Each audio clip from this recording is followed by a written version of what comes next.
Hello, everyone. Welcome back to the stream. How we all doing? How we all doing? I personally feel like trash. I don't know what it is about today, although I have some theories because I did not get a terrible amount of good sleep. Um, that didn't make sense. I didn't get a terribly great amount of good sleep. There it is. I had to wake up early to go to a bunch of doctor's appointments, which I ended up being late for anyway. But and that actually worked out in the end. Um, and Yeah, so they ended up taking me anyway. I had to get a bunch of blood drawn, and I got um, things that I'm allergic to directly injected into my arms, which never makes me feel good. I know the goal long term is to make it so that I am not allergic to these things, which is seemingly working, I think. I think I have another like a year and a half of this treatment at least. Um, but like it the day that I get the shot still sucks ass. And like every time it happens, I am surprised by it, which is a weird thing. You would think that I would learn, right? You would think that I would learn. But no. I get things that I am allergic to directly injected into my arms. And later on that day, I'm like, I'm achy. I'm tired. My throat feels weird. My brain is fuzzy. And it happens every fucking month. But anyway, yeah, so that's what happened to me today. Also, I'm kind of realizing that I had a small minor crash out at my therapist today. Not at directed at, but at as in my therapist was. It was during our session, and I just kind of had like a 15-minute go off the rails moment. Because most of what I've been focusing on in therapy has been like things I can control. I think this might have been a little self pathologizing a little bit, knowing that there's a bunch of stuff happening in the world outside of my control, and maybe I just focus on the stuff that I can and work on making that better, and that will make the rest of things easier to deal with. That's not really the case, though. I'm kind of realizing that now, especially after this last week, because I spent this whole weekend just like in recovery mode, which was so weird. It's been such a long time since I had such a hard burnout like that.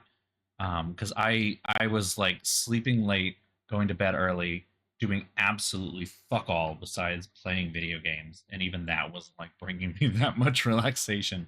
I still have two full loads of clean clothes in my laundry baskets that I have not folded, and I like cannot bring myself to fold. And I realized just today that the next chance I'm going to have to fold it isn't going to be until Tuesday next week. That's bizarre. That's how I'm doing. Oh, and the other thing, just especially for those New England natives in the audience, I read the most cursed question on the Boston subreddit today, and it was someone asking what restaurant to go to for the best fluffernutter, which is a question I do not know that I can answer. Not because it's impossible to find a fluffernutter in a restaurant, because I'm sure maybe somewhere has it, but like more, first of all, there's a best. That doesn't make any goddamn sense. Second of all, it's like walking into a restaurant and being like, give me your best version of a peanut butter and jelly. It's like you don't improve on that. You just leave it the way it is. Trust me. Don't try. um, Let me check the chat. Sorry. Um, oh God, Ragnarok. Oh God, I'm glad she's okay. Jesus. Pills meant for cats. Take out the powder, quarter it like some drugs, and make sure you use a credit card. Just, I'm sorry. I mean, you got to make it fun somehow, right? At least make it like it is the antibiotic cocaine. Like I don't know. Did you sell the best? What now? So a fluffernutter. It's a New England thing. Very much a New England thing. Peanut butter and fluff sandwich. Do you know marshmallow fluff? I know you have some access to it because it is sold nationwide. Yeah, marshmallow fluff. Yeah. So it's like a New England sandwich staple. It is like what the tired mom makes for all of her 15 kids. Oh, Just happened. What just happened? Huh. That's weird. Why does the stream keep ending? Stream is disconnected. That was a first. Are we back? Can everyone see me? Yeah? I mean, I can see myself on my monitor over here, which is working. Okay, that was strange. Um, huh. Hopefully that doesn't happen more often. I would like it to not be a problem, but for some reason, yeah, it just very randomly decided it didn't want to continue streaming for some reason. So we'll keep monitoring in case something else happens. Huh. Um, Okay, so yeah, it's a peanut butter and marshmallow fluff sandwich. It's literally just those two ingredients between two pieces of bread. The traditional way, if you will, is between two pieces of like white ass Wonder Bread. Please, for the love of God, don't use Wonder Bread. There's better out there. At least use like my mother would never make it. Like my mother never had white bread in the house. White bread was not a thing. Um, so you just it was we got like a whole grain and stuff like that, which was fine. Get something else. Just don't. White bread's so bad. Bad. It's not just that it's bad for you; it just tastes bad too. I'm sorry. I mean, if you get like the country white or like one of those kinds of things where it's like freshly, not freshly baked, but like I don't know, some kind of like nicer white bread, it's not as bad. But like, yeah, just that. It's just those three ingredients: bread, marshmallow fluff, peanut butter. That's it. um there you don't mess with that as a recipe, not because it's like perfect as it is, though it is perfect as it is, trust me. But also like, what the fuck are you gonna do to it? Like anything you add is gonna be like weird, so just don't like, I don't know. The best peanut butter and fluff sandwich, yeah, go to a market basket. That's exactly it. You walk your ass into a market basket, you go to the peanut butter aisle, you go to the bread aisle, and you go to wherever the fluff is, which is in the peanut butter aisle. So just get those three things, go home, paper towel and a knife. That's all you need. Like you got this. Dreamy, sorry about the problems. I'm not sure what happened with that. Hopefully it doesn't happen again. Everything seems to be fine on my end. It just randomly disconnected. Like I noticed the change even here. Um, because like now, even over in my like where I'm monitoring with Twitch, it says that I've only been online for 3 minutes. But when I look at my own Streamlabs monitor here, it says that I'm been on for almost 20, which is accurate. So I'm not sure what weird thing happened there, but that weird thing happened. Like I said, hopefully it doesn't continue to be a problem because I'm only streaming once this week. Need to make that clear. I am not streaming on Thursday. I will. I'm not going to be on a train at that point, but I will be not in Boston by that point, so I will not be streaming. Is this backwards? This is backwards. Like this feels weird. No wonder why Reagan Bush era food options were cursed. Absolutely. No, absolutely. Um like I think back to even the like mid to late 90s was a weird time culinarily. Um like I think of the stuff, it's not even the stuff that I did as a child because I understand children do weird shit with food. Um like let me tell you about the way I did Rice Krispie treats or Kool Aid.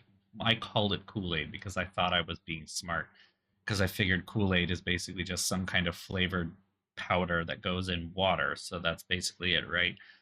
So I would take the powder out of the what were they Fun Dip. Yep. Like when you ran out of the stick for Fun Dip, which I always hated when you got the pack of 3 Fun Dips, you only get 2 sticks, which was fucking criminal as far as I was concerned. But inevitably, you would have one that you couldn't finish with the sticks you had. So you dump it in your mouth, and I would just let myself salivate until I would drink it, and that's Kool Aid. Um, Cursed. truly cursed. Another one that I did, like I said, the Rice Krispie treats, because they wasn't really Rice Krispie treats. I just realized that the thing I liked of Rice Krispie treats was the butter and the marshmallow. So I would just have a package of marshmallows on hand at all times, so that I could, when I came home from school, through um, just like filled a, a like a salad bowl with mini marshmallows, put like half a tablespoon of butter on top of that, and then just microwave it until it was melted, and then eat that with a spoon. Cinnamon and sugar on buttered toast. I remember doing that a whole lot. Yep, I remember doing that a whole lot. Like, the thing that I think about though is not necessarily the cursed shit that I did as a kid, but more the cursed shit I had access to as a kid. And that's where I'm like, we really sold that. We really, as a society, said this is a good thing to sell to people, let alone children. Just like, this is what we're going to sell to people. Um, does anyone remember Orbits? I think, was it Orbs or Orbits?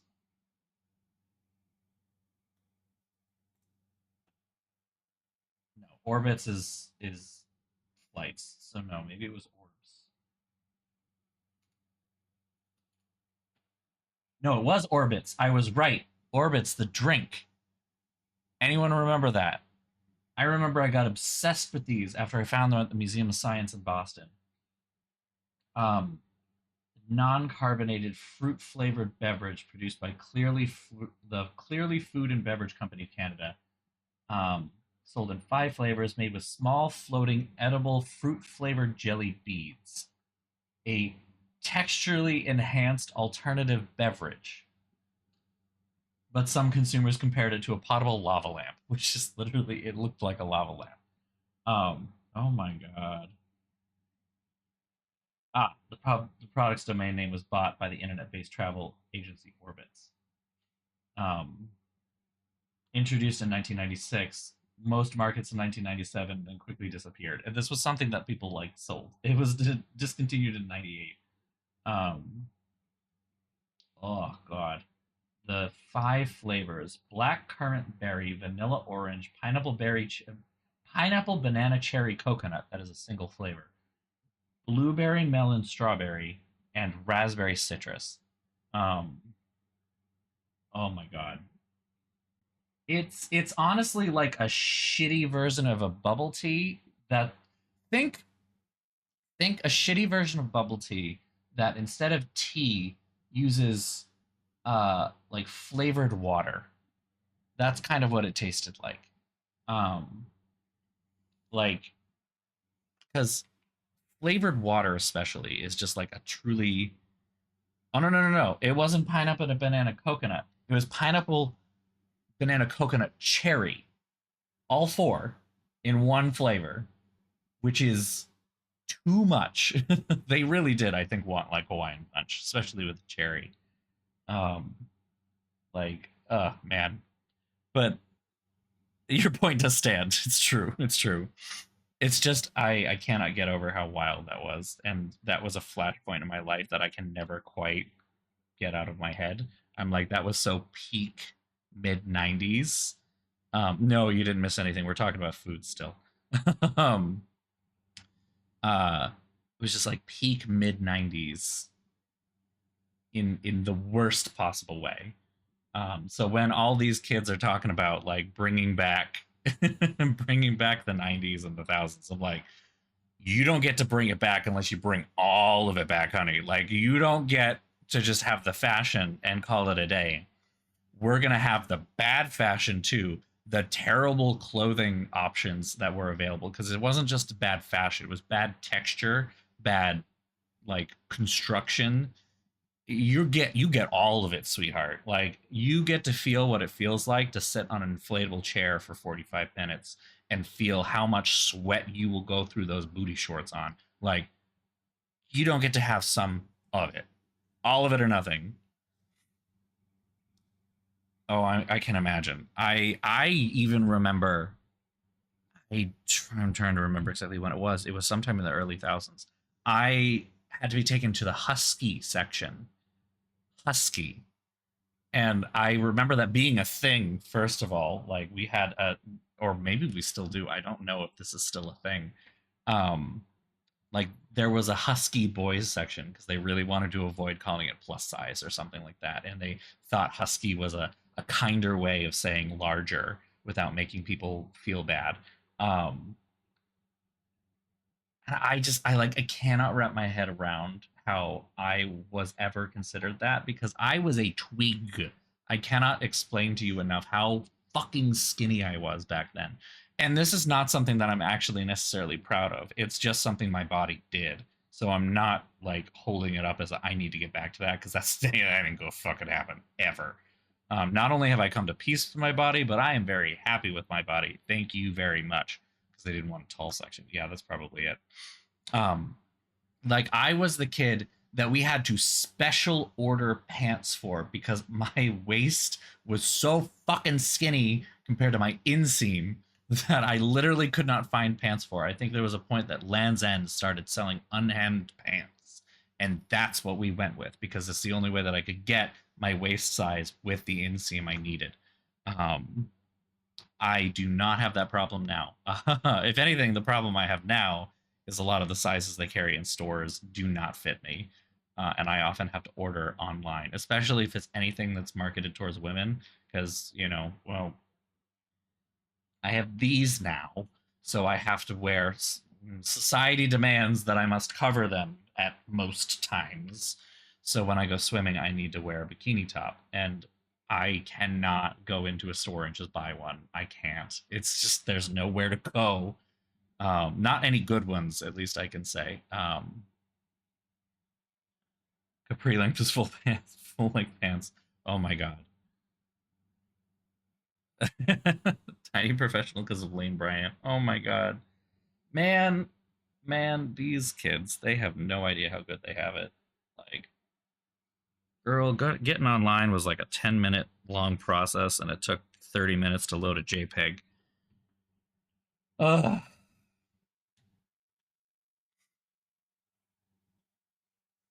I remember how you could even subsist on internet provided exclusively from AOL demo discs for such a long period of time too. Speaking of food, I am thinking of food especially I think because I haven't eaten dinner yet. It's right in front of me. This is soup. And I know I made soup in August, but mm, it's really good soup though. Oh my god. Oh, no, I need another thing of that shoveled into my mouth. Let me switch to the game. Here we go. So I did add a new couple of reactions um, in our channel points thing, by the way. So, try this out. Oh no! Damn it! Not working. Shit. What the hell? Why no work? I tested these this weekend even, and it worked perfectly fine.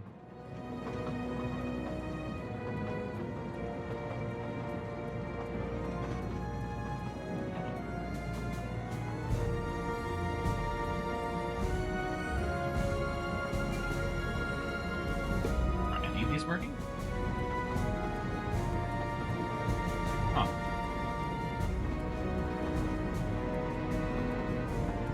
Yeah, none of them are working. Alright, well, that might be why something's wrong. I wonder if the service is down, because it does kind of rely on a cloud service. Let's see if I can.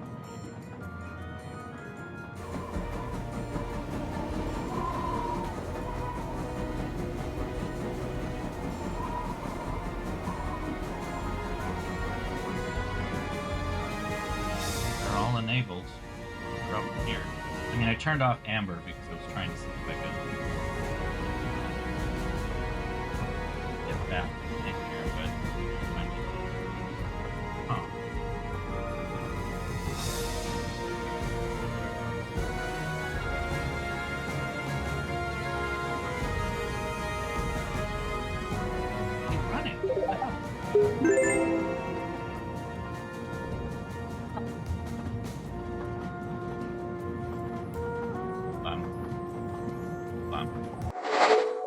Hold on.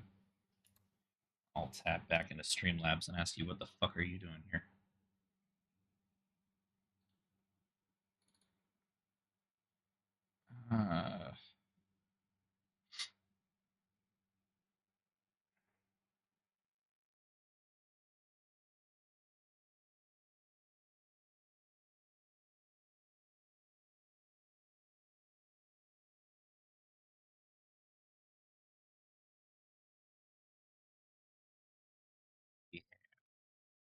Something's up. Something is up.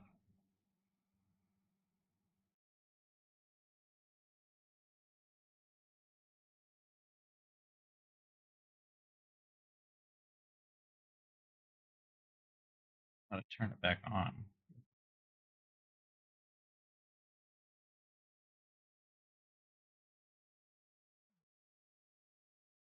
See if I can quickly troubleshoot this. I won't spend too much time, I promise.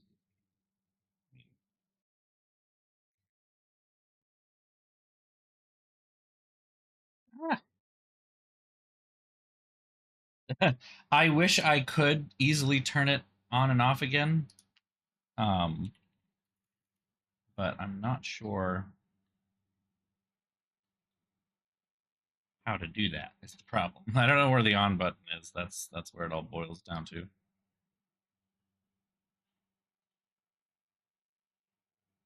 Let me try.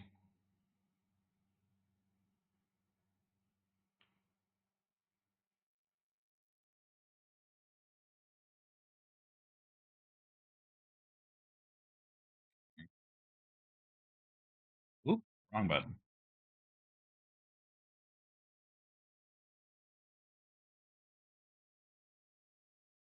Try in a different.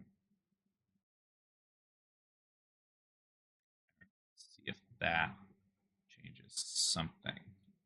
Drop in anytime. Hey, there we go. All right, I don't know what needed to change there exactly, but where's the fucking? Okay, I kept going to the wrong thing. Make sure that everything's properly back here. Make sure this is. Yeah, okay. And so now just make sure that everything works.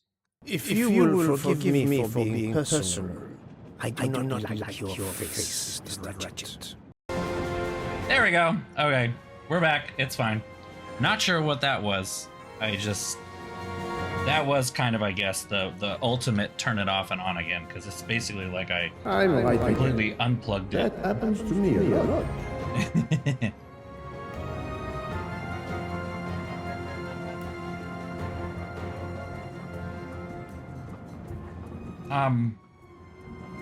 The I'm right one, I think the audio file I have is a little echoey.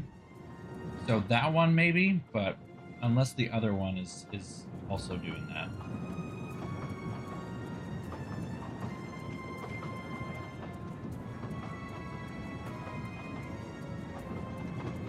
Let me just try playing another one.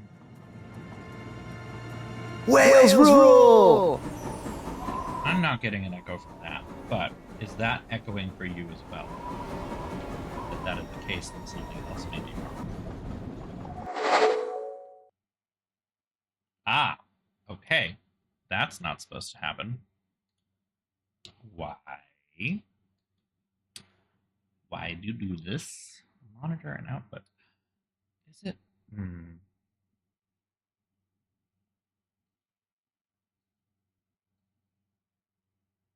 wonder if this is why. But then I can't hear it. That's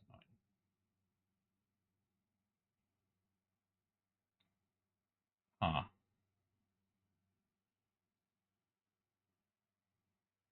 Let me try one more time. Is this continuing to echo? I'm right again. That happens to me a lot.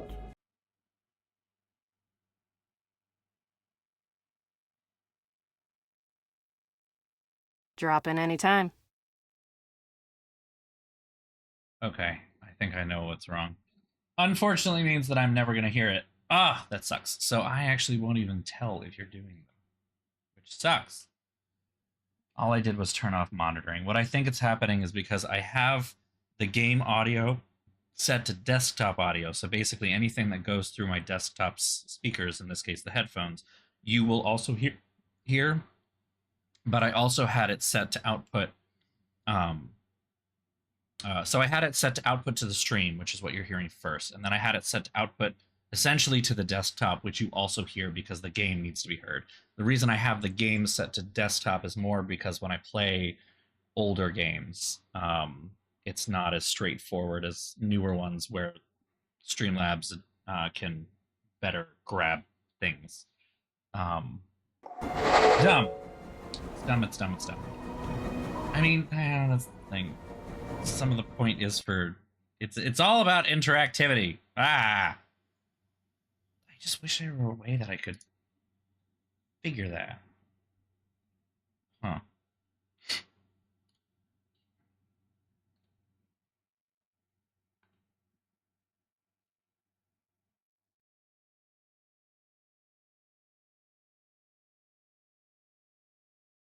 I just do not know how to turn that part off, so. All right, well, whatever, it's back. No sounds, silent film. Right, I mean, we're going back to like the real old Orient Express kind of stuff. It's not actually, Anyway, back to this fun time. So, we finished our initial crime scene evaluation. Gotta go to the dining car. Gotta talk to the valet, secretary, Shell, and Mrs. Hubbard.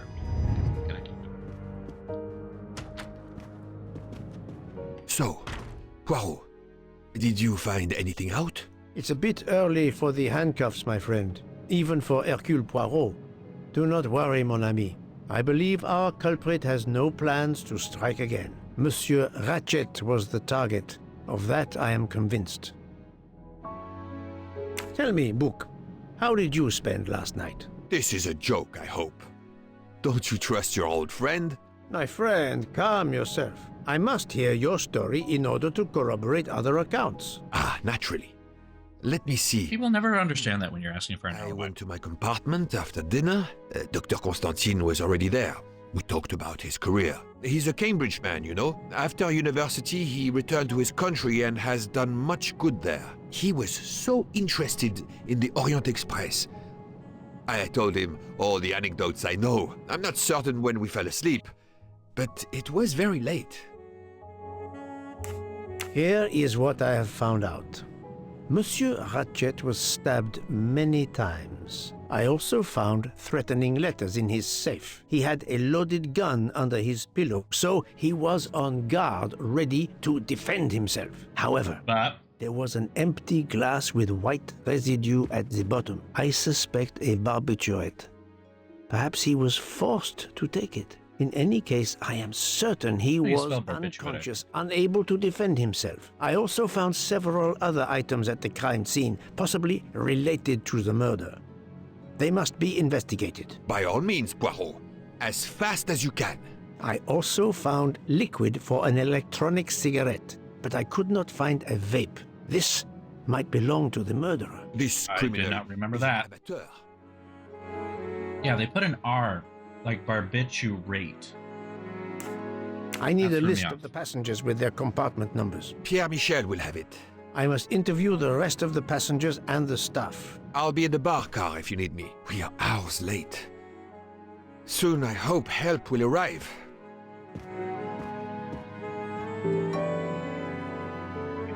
So we have to talk to Michelle, who's at the end of the car, so we'll talk to him. We also got to talk to Mrs. Hubbard. Might as well hit her on the way up, so. All right, lady. Good morning, madam. I am Hercule Poirot. Caroline Hubbard. What can I do for you, Mr. Poirot? I am the bearer of unfortunate news. It's obvious with all the commotion that something has happened. Madame Hubbard, I am afraid your neighbor, Monsieur Ratchet, was murdered last night. Oh my God! I knew it! I knew it! I would like to ask you some questions, but first, may I inspect your room? Of course, yes, you must. All right, snooping time. She's an American housewife, I guess. 60? Okay. I don't think we ever That actually was really easy. told what she did.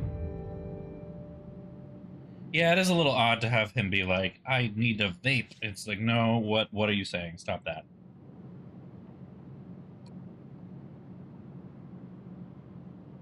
The hell on this train vapes. Here is a jacket button. It bears the logo of the Orient Express.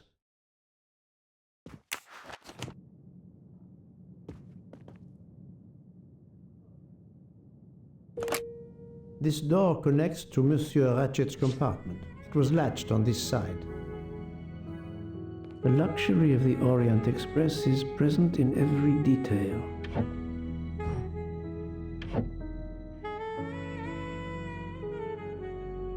Get the bag? Guess not.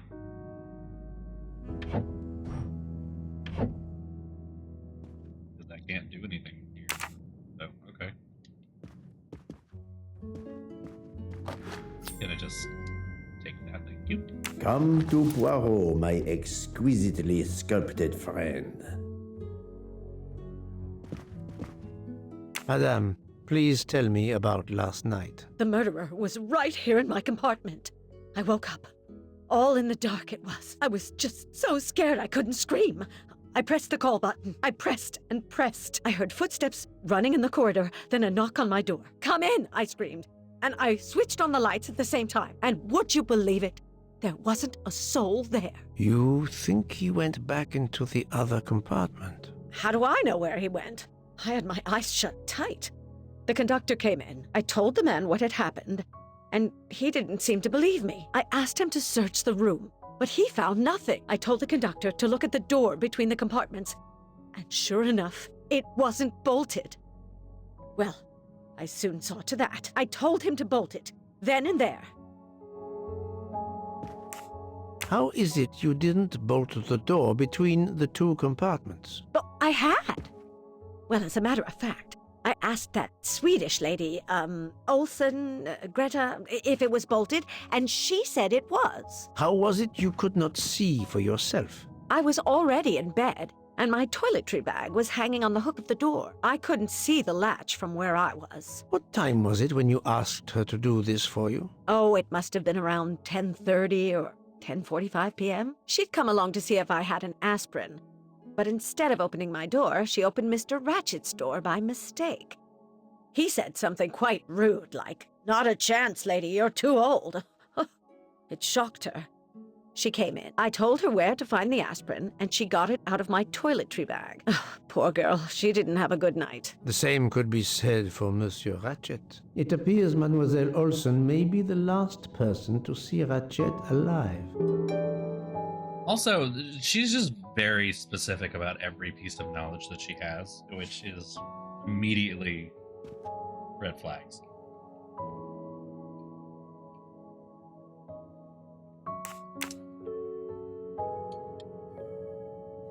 Is this your handkerchief? No, not at all. Yet it is embroidered with an initial H, like your name. I don't care. It's not mine, and I would certainly never buy something so impractical as that frilly thing. Are you a smoker? No, definitely not. Filthy habit. I know, the smartphone. I found a jacket button on your table. It looks like it belongs to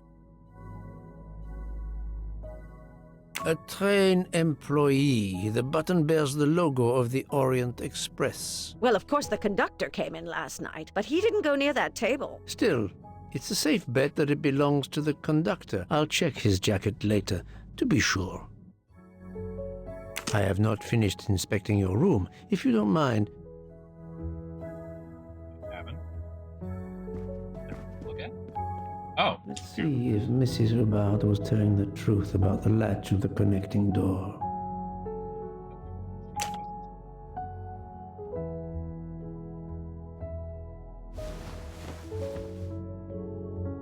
This hook is probably where Mrs. Hubbard hung her toiletry bag. Right?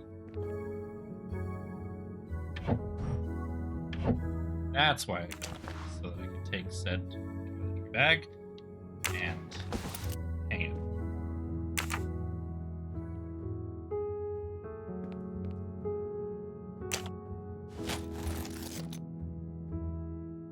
Yeah, look at that. The latch very well from here, even with the toiletry bag attached. I'll have to clear that up with Mrs. Hubbard. By the way, you filthy fucking liar. Mrs. Hubbard, you told me that the door connecting the two compartments was closed, correct? Yes, it was, as I told you. I was already in bed and my toiletry bag was hanging on the hook of the door. I couldn't see the latch from where I was. That's why I asked Miss Olsen to check if it was closed.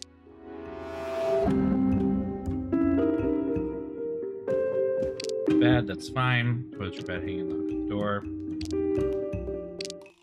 Are you sure everything you've told me is accurate, Madame Hubbard? Of course, I have an excellent memory. Well, Mrs. Hubbard, I tested putting your toiletry bag on the door hook as you told me. From your bed, you can easily see the latch on the door. The toiletry bag does not hide the latch at all. Are you saying I'm lying? It may have been stuck somehow in a different position, or I may not have seen it in the darkness. Or I didn't think to look, you irritating man. Details matter, madame. A man has been most savagely murdered. You will excuse me if I attempt to separate the truth from the false. Forget my toiletry bag Shit. and focus on who entered my compartment. Probably after killing Mr. Ratchet. Madame Hubbard is a force to be reckoned with, but I suspect I'm not done with her. of course we reckon with. That's what. Thank you for your assistance, madame.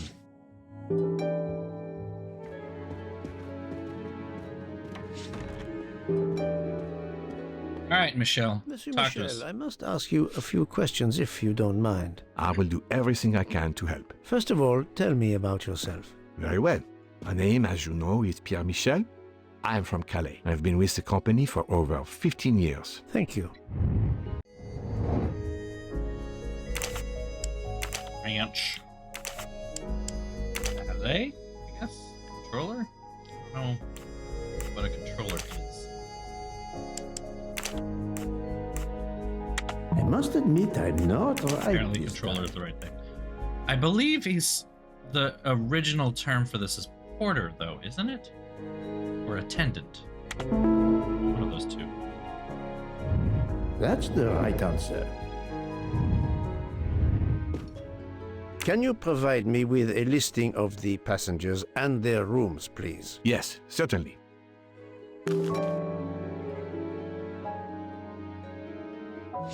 Right?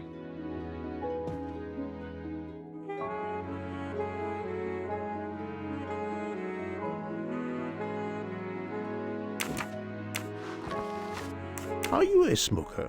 Indeed. Do you smoke e-cigarettes? No. Tobacco only. Oh, which is worse? I would like to reconstruct with your help the events of last night. Monsieur Ratchet retired to bed. When? Almost immediately after dinner, sir.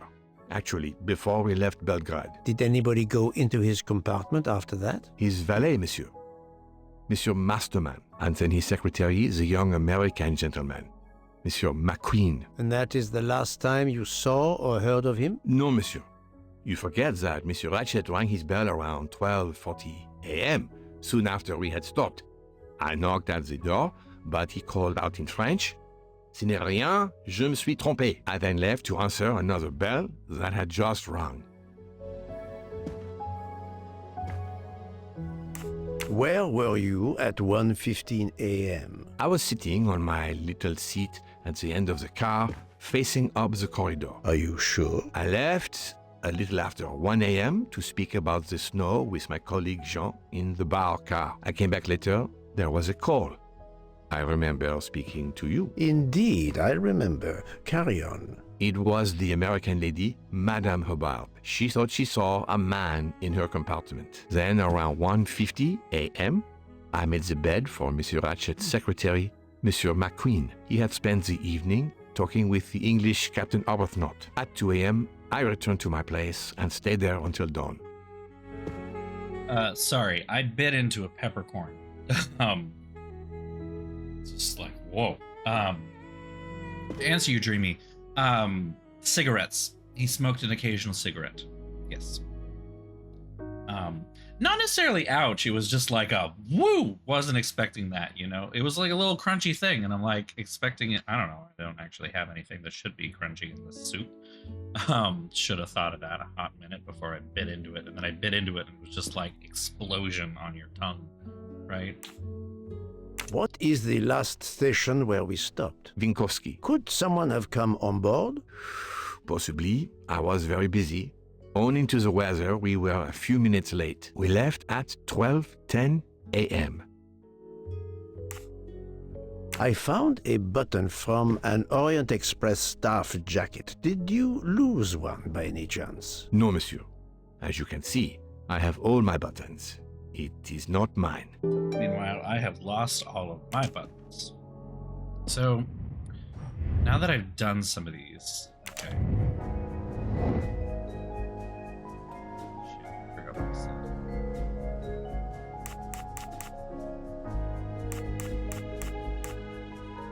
Leaves for the bar car with Mr. Faucher goes to make Mr. McQueen's bed. Okay.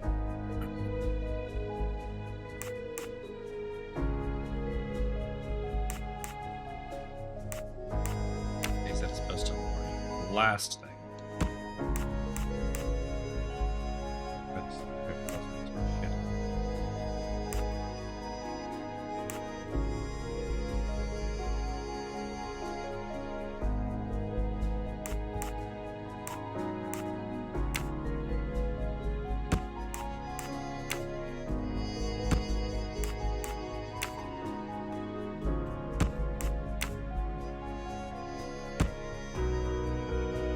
This is wrong. Oh, okay. But I'm never far from the truth.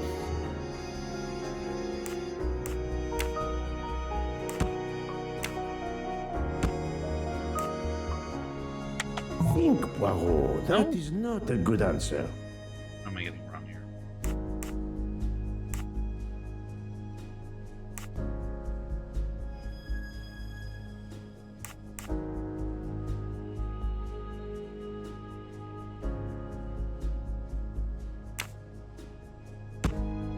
I must admit I'm not right this time.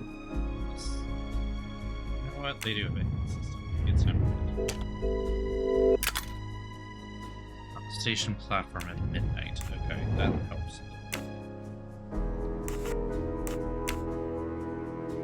Okay, so yeah, those are in the right order there at least.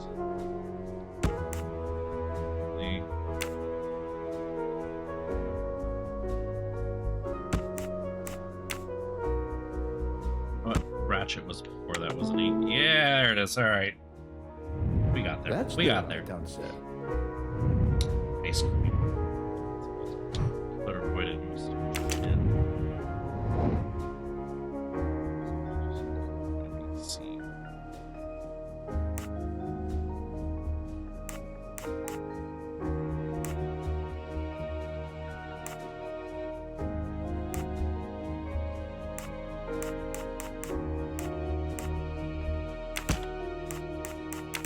I do not think that's the right answer.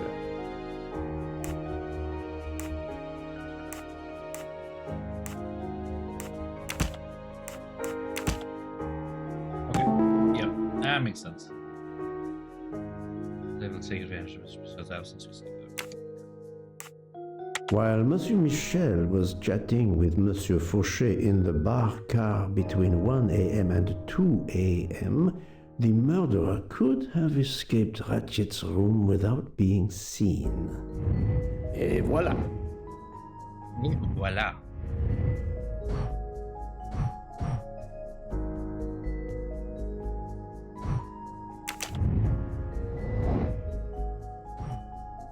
What do the intuitions do? I'm curious about this part.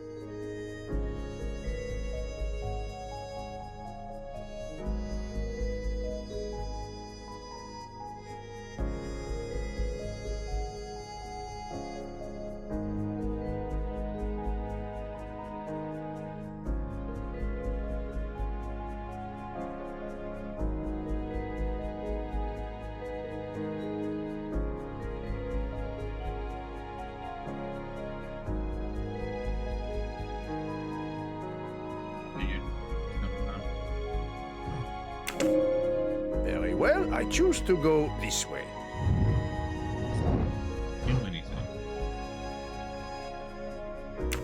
I guess. According to the information I have, this is a solid choice. Because it doesn't seem to affect the map here at all. Like, it doesn't add anything new. It doesn't. Yeah, it's just kind of. It is. Weird. I guess.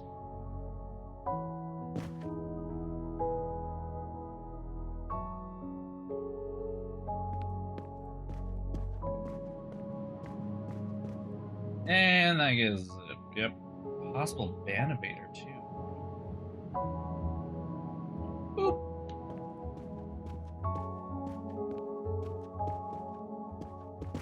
Freaking bots.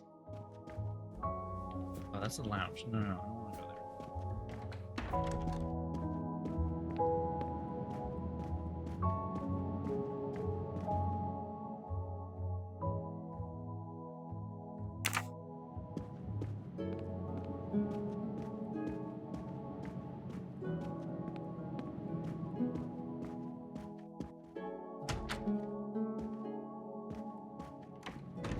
Okay, so here's the thing that annoys me.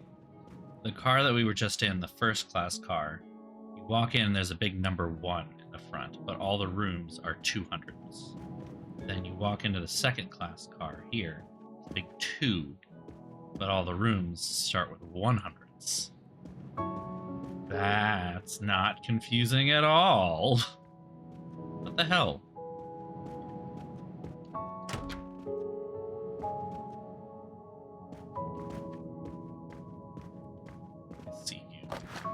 You. You can never have too many of these. I believe I am addressing Monsieur Hector McQueen. Guilty as charged. I beg your pardon. Oh, sorry. Just an expression. My father used to say it. You must have had an interesting childhood. I am Hercule Poirot. No need to be modest. You're a detective. You are Monsieur Ratchet's secretary? I am Mr. Ratchet's secretary. Just over a year. I mainly take care of translating certain texts for him. Mr. Ratchet only speaks English. Prepare yourself for a shock. Your employer, Monsieur Ratchet, is dead. So they got him after all. What do you mean? You are assuming he was murdered? I know he had enemies.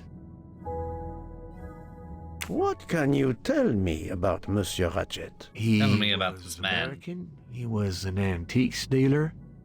I don't know much more. Mr. Ratchet never talked about himself or his life, but I think Ratchet wasn't his real name, and he left the United States to run away from something or someone. Yes? He started getting letters, threatening letters. Do you still have them? I have one. Did you know that Monsieur Ratchet had asked for I my... know, right? Asked you? Antiques.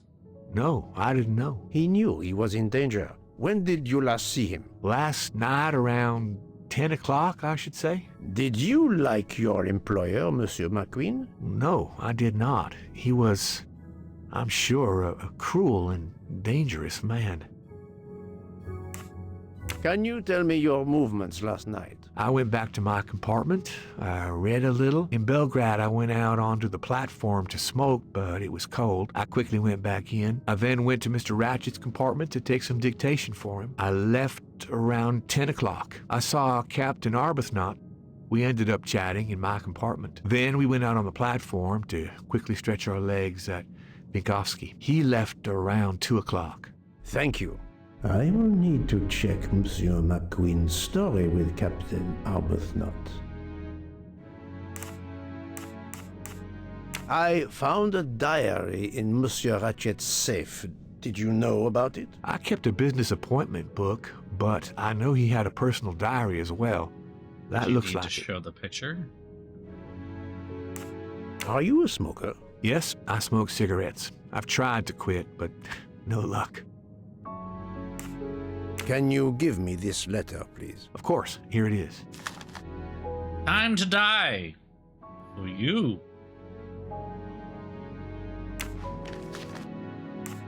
Was Monsieur Ratchet a smoker? No, he hated the smell of smoke. Okay. Let's do a little. Ratchet talks to Michelle. Ratchet apparently spoke French during the night of the murder, but he only speaks English.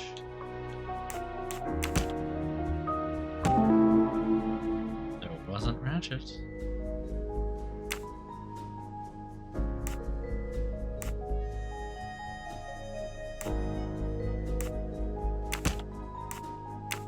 This is wrong. But I am never far from the truth.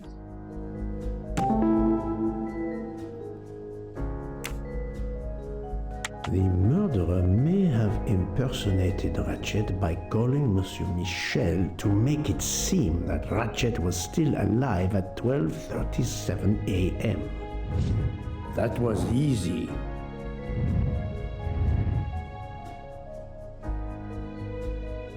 That is an ice cube. That is now in my mouth.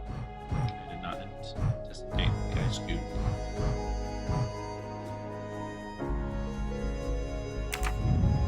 Alright, nothing more to be done.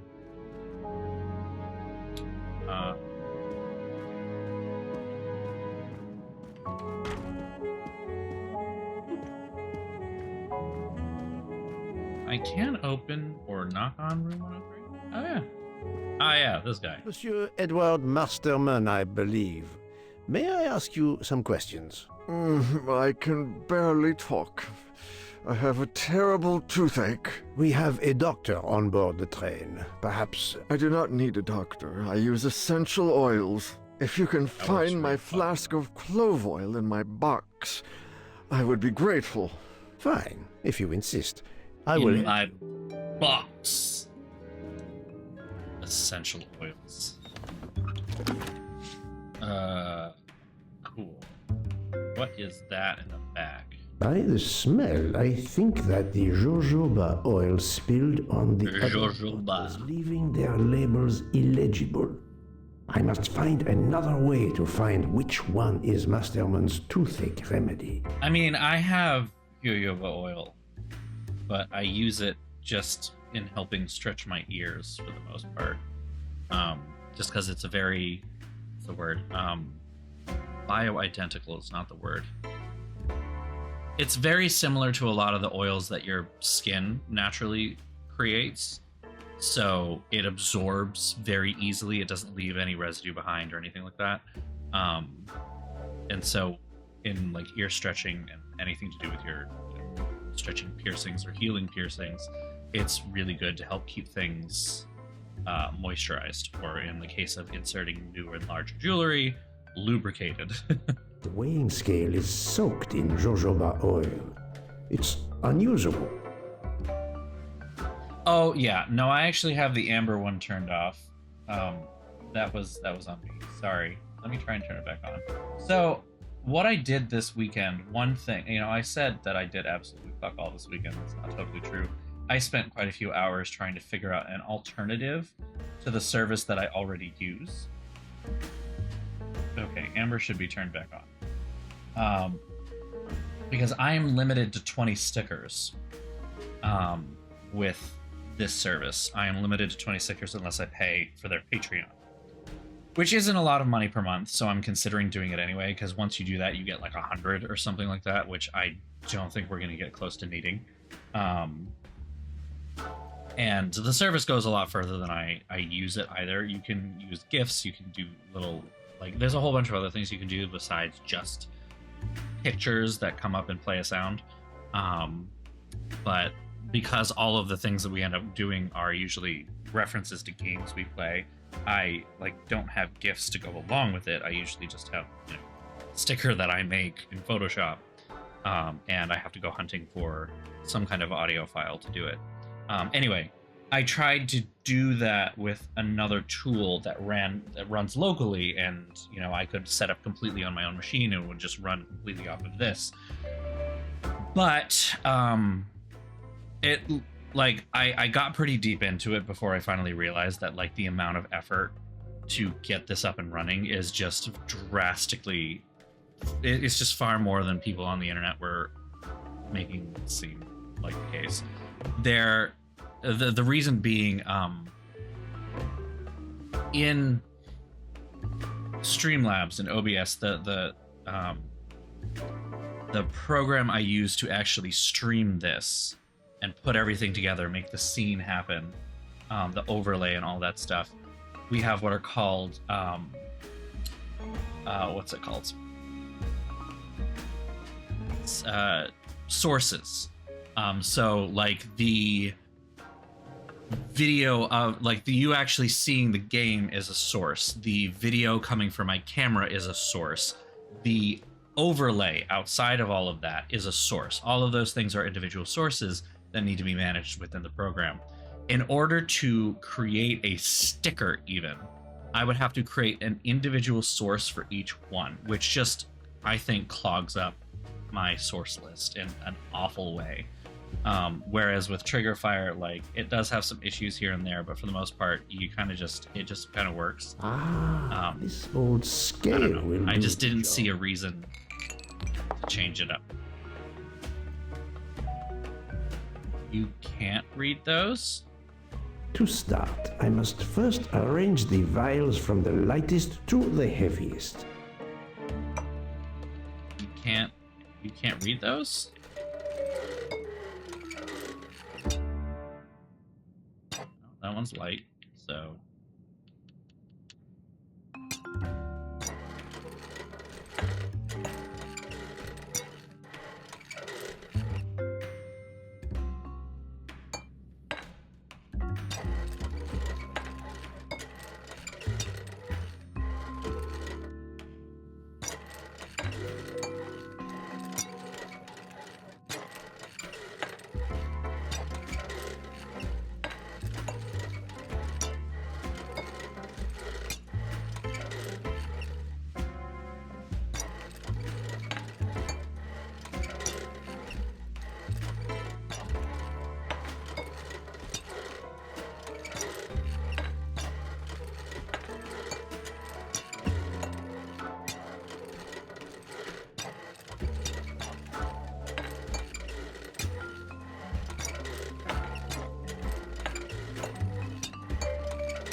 Now that I know Here we the go. order, I think that I can easily guess which one is the clove oil.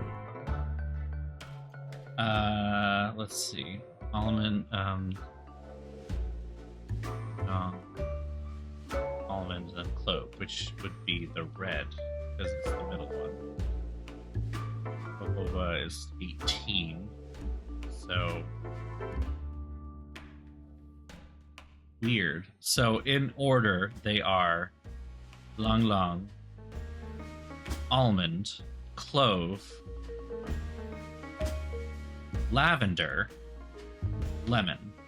Why would you put the lemon in the blue and lavender? Like, oh, I don't like it. sorry, Ragnarok. It's not. Monsieur Masterman's remedy. Not right. I agree. They are wrong. This is bad. 0 out of 10. Game is terrible. Here is your remedy. I hope it will help. I hope he takes it like a Thank shot. you Just very much, sir. I recommend actually seeing a dentist. Ah, well, I can finally speak without too much pain. I'm ready to answer your questions. You are Monsieur Ratchet's valet? Yes, sir, that is correct. Were you told that your employer was murdered? Yes, sir. A very shocking occurrence. Is he meant to be British? Doesn't sound British. He sounds American. Canadian, maybe? I don't fucking know.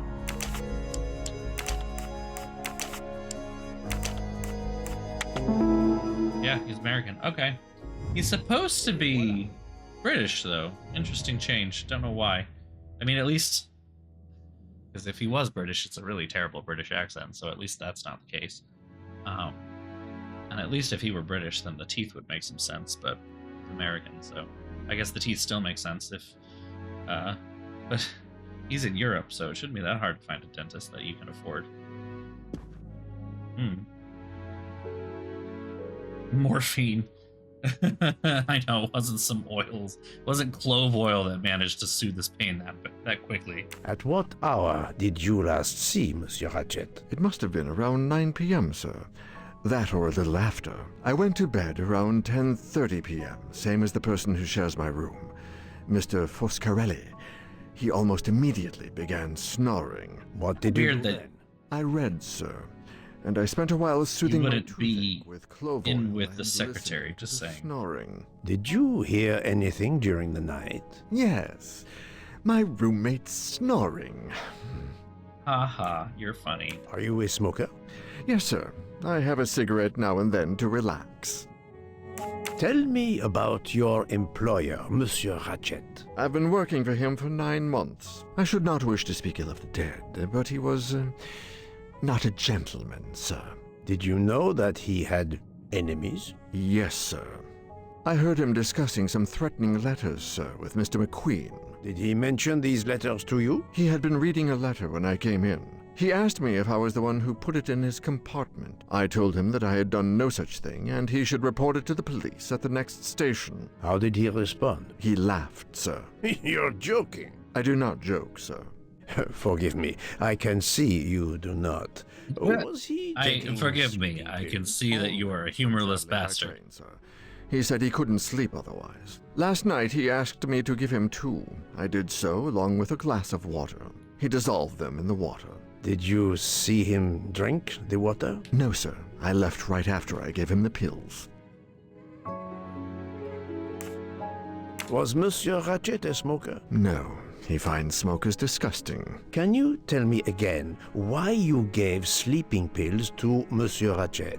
Yes, I gave him the pills because when he takes the train, he has trouble sleeping. The letter must have worried him. He specifically asked me to prepare the sleeping pills. I didn't see him drink the water with the pills in it.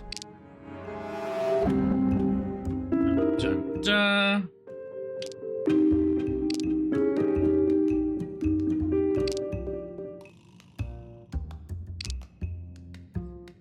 Monsieur, I believe you are not telling me the truth. What? How can you say that? He received threatening letters, one, it seems, last night. Did you know he had a gun under his pillow?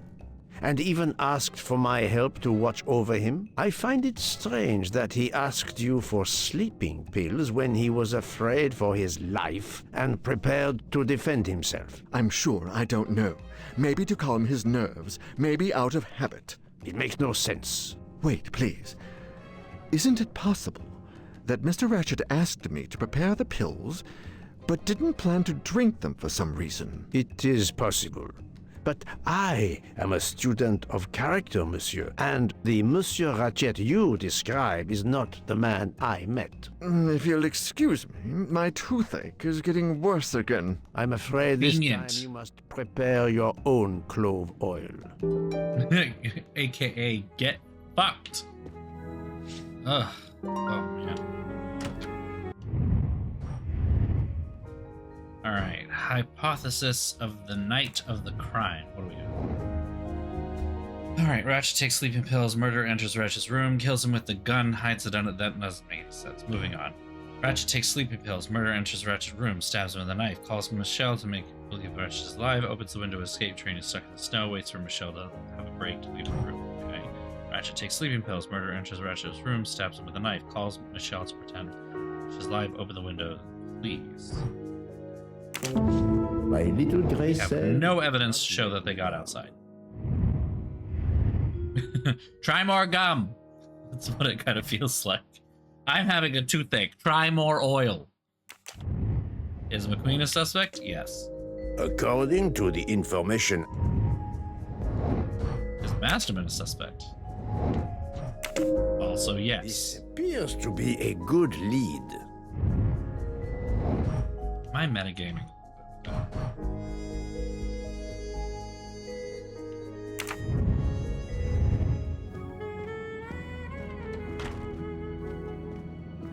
I love the fucking Kenny G style smooth jazz moment that's happening here. 12 suspects, to be exact. Oh, this is my compartment. My mistake. Oops. This is Ratchet's compartment. That's Mrs. Hubbard's. We don't need to go there. Okay.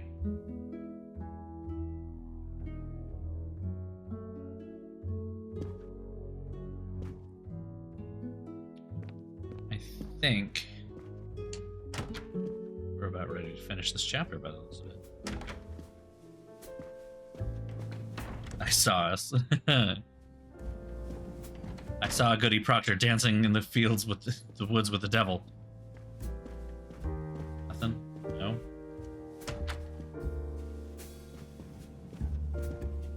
Please, do me the courtesy of leaving me alone, if you will. Alright. Bartender, fuck me up. So, my friend, have you found our killer? Not yet, but I will tell you what I have learned. Please. Recap. Let's go. Our assassin could have gotten on the train at Vinkovsky disguised as a conductor, entered Ratchet's room, and killed him. Then he walked out through Madame Hubbard's connecting door, where he lost a button from his jacket. He had to wait for Monsieur Michel to be absent. He waited too long. The train had left the station. He was trapped aboard. Indeed. He had opened the window to make it look that he'd escaped that way. However, if he waited until the train stopped again due to snow, his footprints would have been found. The murderer is still among us. On the train. There's a problem with the second-class toilets. What now? All morning passengers have been complaining that the door is locked, so I went to check. I knocked, but no one answered. I didn't think I should open it without speaking to you first. You did well, Monsieur Michel. Lead the way. I used my master key. Break down the door. Gasp! What are we looking at? But who is she? Is she alive? She is Ah! Then if she isn't dead, isn't she our murderer? That, my friend, is what we must find out. Okay.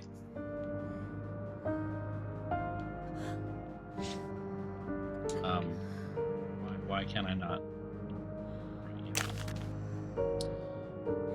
Joanna Locke. I love that there's a QR code on this, but it's a paper ticket.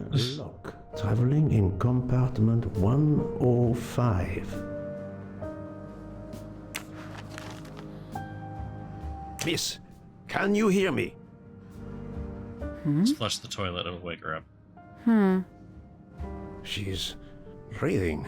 Her pulse is strong. There is no sign of physical violence. This woman is sleeping very soundly. This woman is sound asleep. Given her location, I would say she has been drugged and deposited here. Yes! She is not in the original. Murder on my train. is no Joanna Locke or analog character. The train is, of course, full. Monsieur, the list I gave you indicates that Hildegard Schmidt shares her compartment. I will want to talk to her later. For now, we will concentrate on this mysterious young lady. Let's return her to her more comfortable bed. Good idea. Pierre, locate this woman's room and fetch the doctor. Yes, sir. I will question her when she wakes up. Please, let me know what you learn. Maybe she just needs some essential oils. Mademoiselle Locke's compartment is 105. I suggest we return her to her more comfortable bed. Yes, hopefully she will awaken soon.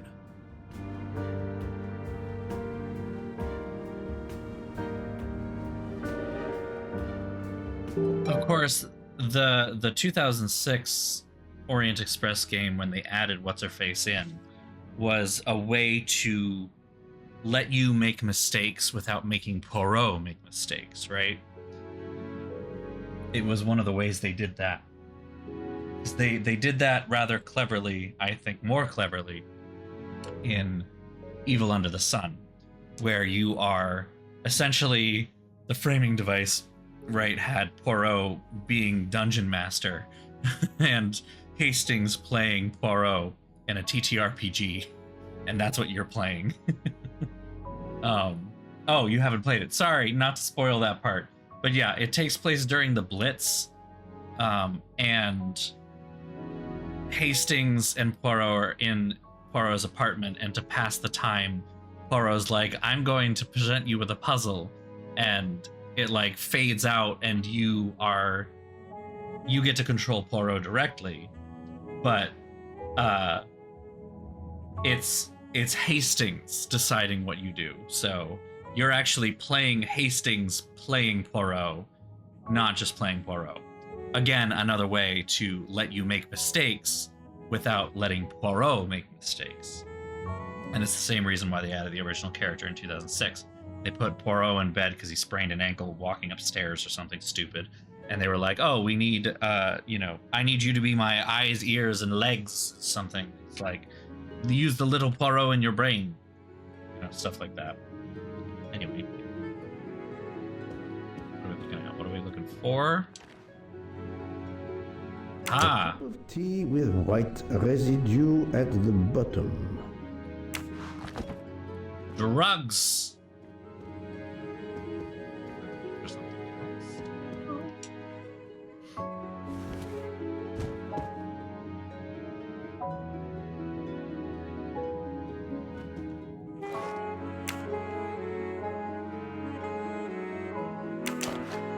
Uh-oh.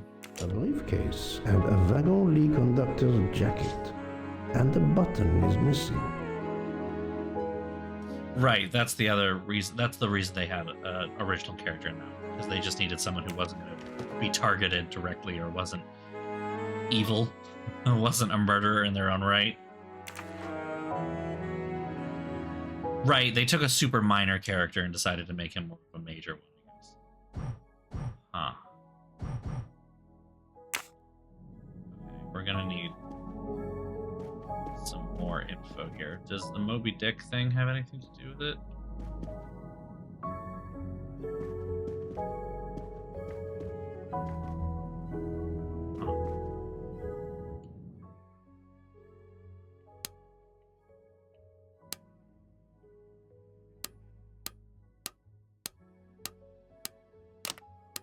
Ah!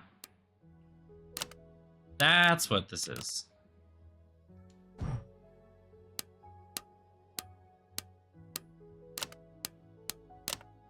Have you tried 0000? So, Poirot, any luck so far?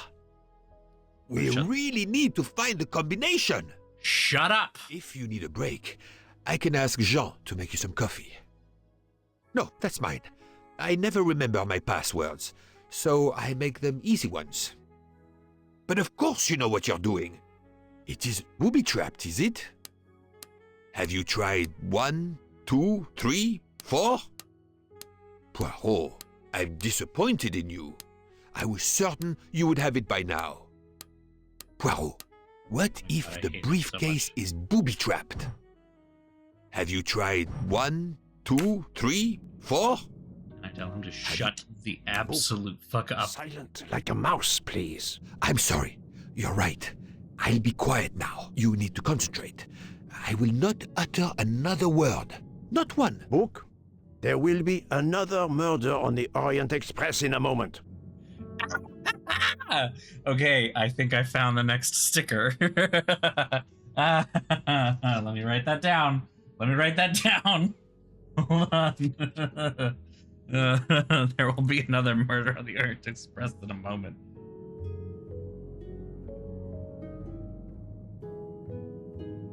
If you will forgive me for being personal, I do not like your face, Mr. Ratchet. Very much that. I love it.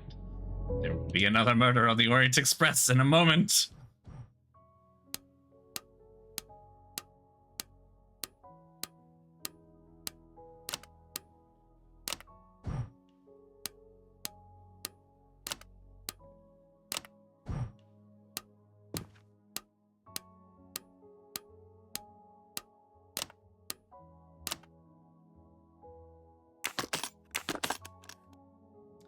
We got.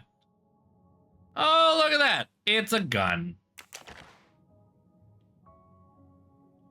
That looks like an HK, actually. She has a gun. Come, Poirot. Criminals are often known to carry one. Ratchet was stabbed, not shot. But then why take it on the train?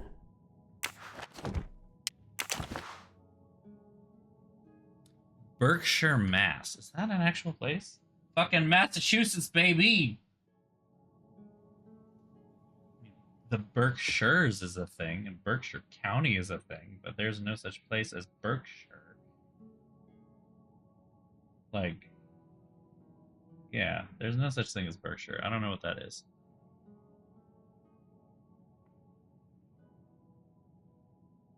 Lincoln Main Street. Apartment 5. No. No. Lincoln Main Street, apartment 5. Huh. I'm having trouble trying to figure out what that address is supposed to be. There's no street number, just a street, which is apparently called Lincoln Main Street, which is also weird.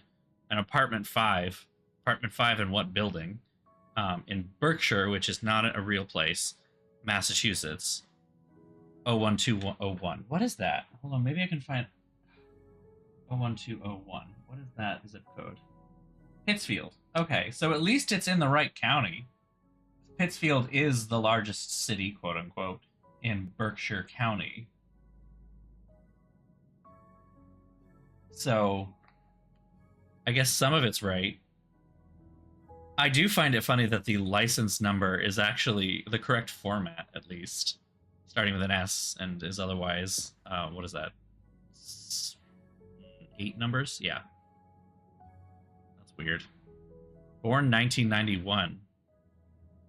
I'm only a little bit younger than this bitch. God damn. Her driver's license confirms her identity. She is American. These are fake IDs. It's certain.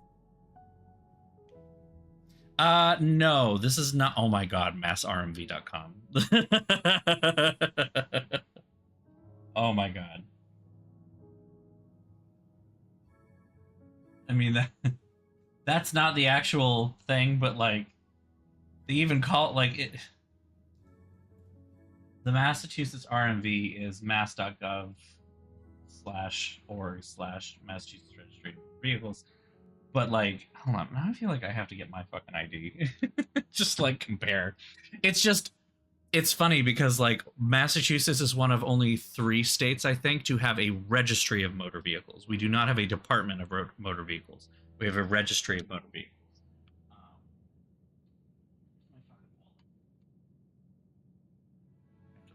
I have to look at this.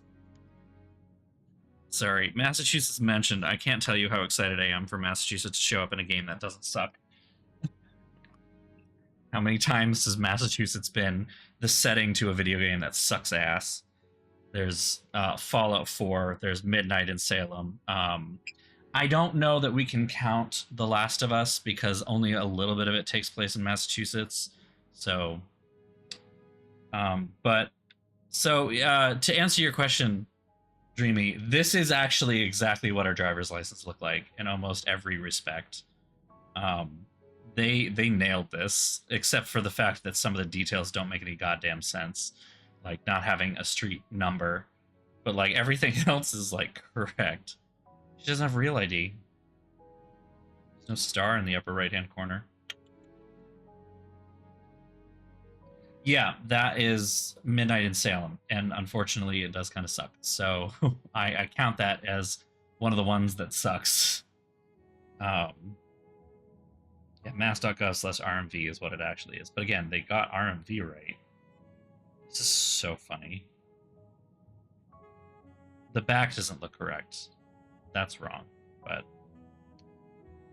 that's a good question. No, she is not an organ donor. That would be a little heart next to her height.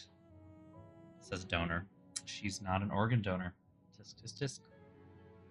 Yeah, Midnight in Salem, as someone who lives in Massachusetts and has spent a significant amount of time in Salem, Massachusetts, is a weird game.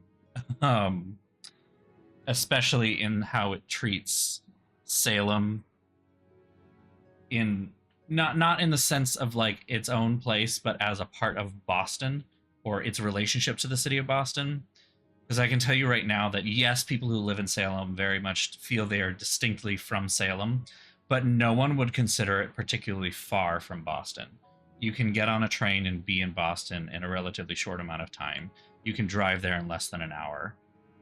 And so it is really wild that, like, I remember the woman who did it at the end, the lawyer, who for some reason was not a public defender or public attorney in any way, but had offices in the town in City Hall, which didn't make any sense.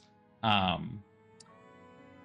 bio on the site, or when they were doing all the promotions for it, was like, she moved to Salem to get away from the big city. And I'm like, you mean Boston? Like, she moved less than an hour north of Boston. That's still basically like the Boston immediate metro area. Like, she's within the bounds of the MBTA system. That's not moving far away. Like, she needed to go to like fucking Portland, Maine to get away from Boston. Like,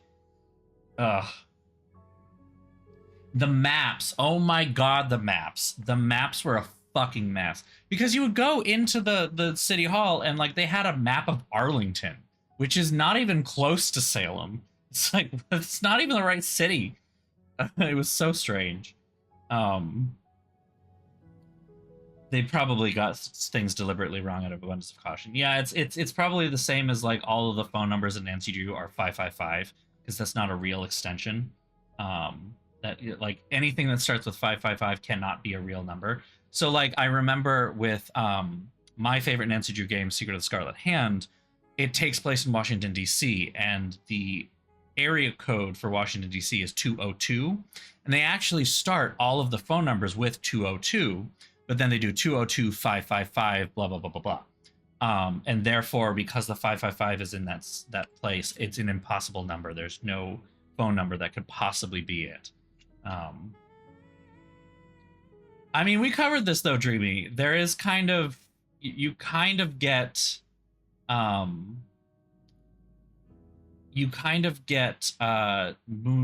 Lake, Ghost Dogs of Moon Lake, because there is the Moon Lake that takes place, that is in Pennsylvania, and it technically, I believe, takes place in Pennsylvania. It's just a fictitious version of Moon Lake that has nothing to do with Moon Lake.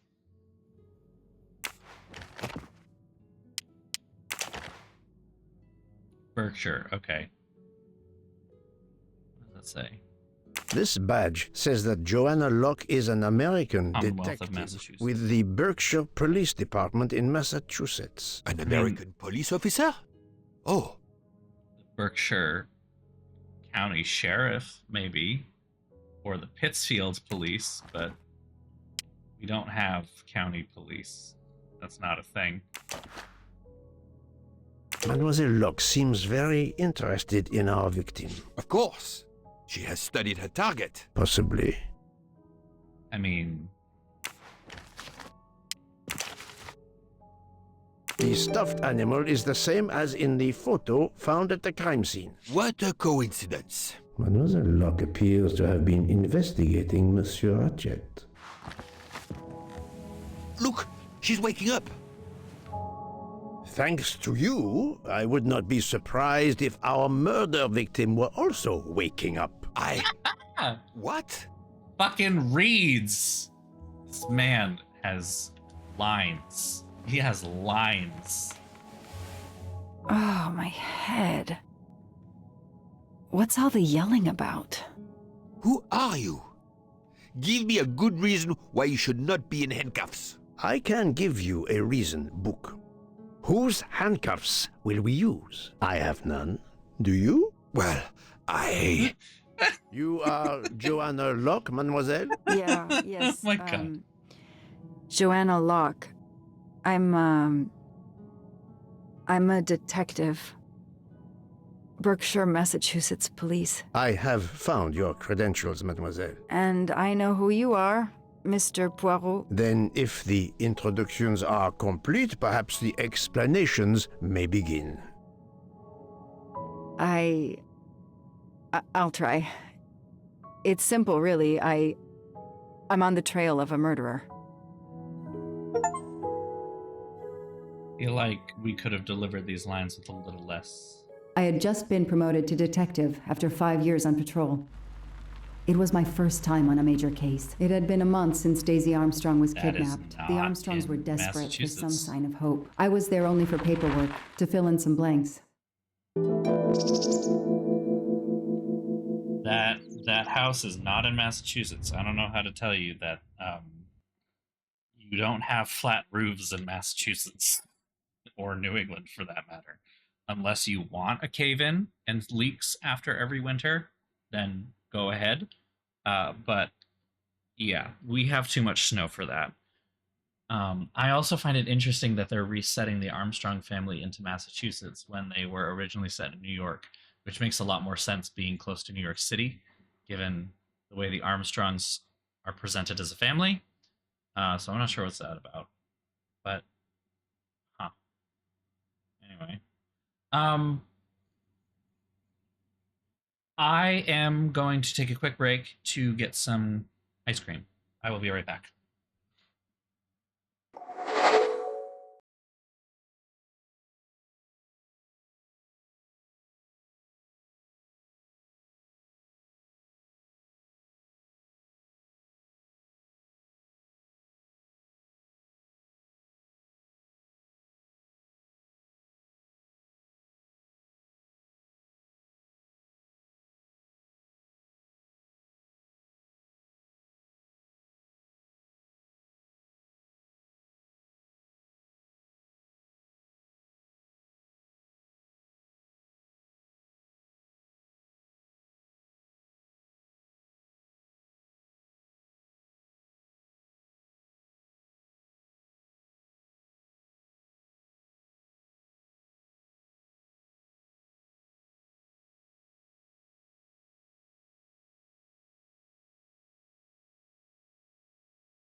do not have enough ice cream to share with the class, and I refuse to do so. I haven't actually looked through any of these people's things, so what happens if I... Oh, I don't.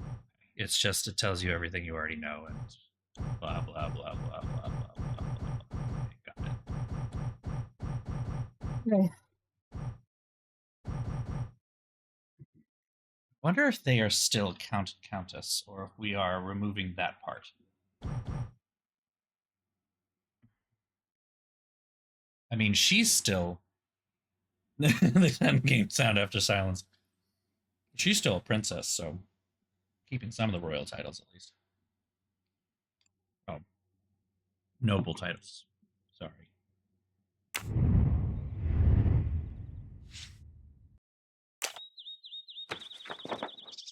Now, what I will say is that putting the Armstrongs in the Berkshires does make sense if they are wealthy. There are wealthy people that live out in the Berkshires. That is accurate. I got chocolate. Just chocolate.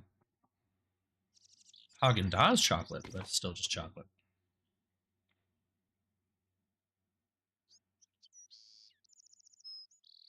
Nothing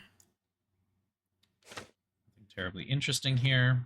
The investigation is now part of a pile of investigations, and my captain sent me here just to dot some I's and cross some T's. The crime was audacious. How could the kidnapper know which was the window of Daisy's room? No, they could use a ladder to reach it, and no, they could enter the room without being seen. I don't know, the entire house is made of glass. You could just look at it. Figure out which one's the one that's covered in pink is his little girl's room. Like, what the fuck do you mean? How would they know? Like, she's got a goddamn balcony. Anyway.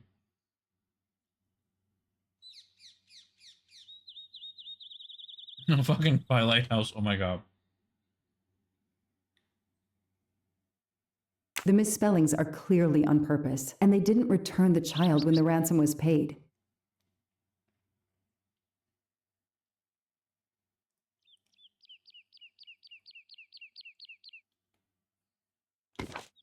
How could the child be taken with so many people in the house? Okay, still British RAF, or Armed Forces, whatever. Raise money for a local museum. What fucking museum was out there? No offense, but Berkshire doesn't exactly have the most stuff to show. It's not that there's nothing out there. It's just there's not, like, big museum level stuff, you know?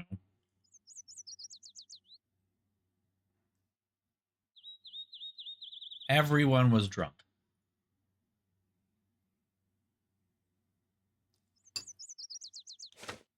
I can't imagine the pain her parents felt when they realized Daisy was gone. How are they going to feel when they realize I have no answers for them? Only more questions. Where's the money? That's why I'm here. A damn computer glitch. Or somebody pushed delete instead of save. Whatever happened, we lost the nanny's deposition, so my entire contribution to the investigation is to take it again. Hold on. Hold on. That nanny looks awfully familiar.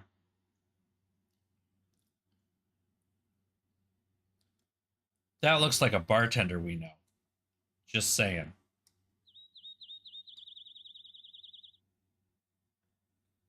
I mean, the fucking contour alone. The phone record of the night of the kidnapping.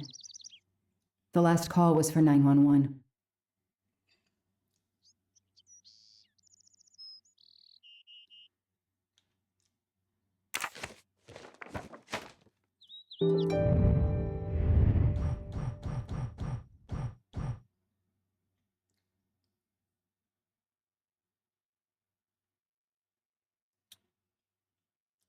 Okay. Okay.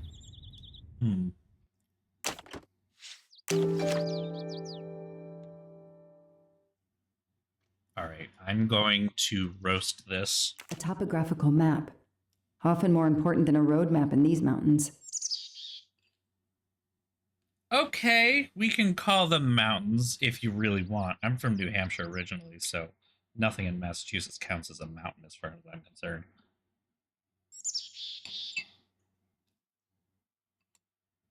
I know it's the same thing that people out west say about the East Coast in general, that we don't have real mountains because they're not as tall as the Rockies.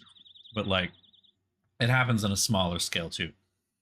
They're like, being from New Hampshire, we have historically called people from Massachusetts and lower New England um flatlanders because they have much flatter landscape than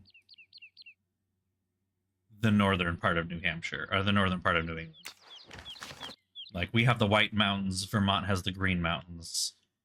Even Maine has like pretty tall ski mountains, like Sunday River and stuff like that. So I don't know, full offense to them. Mountains. That's funny. Why does it still lights up bright, which usually seems to indicate that there's something else. Ooh.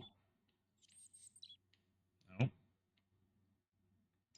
Okay, fair enough. We will leave.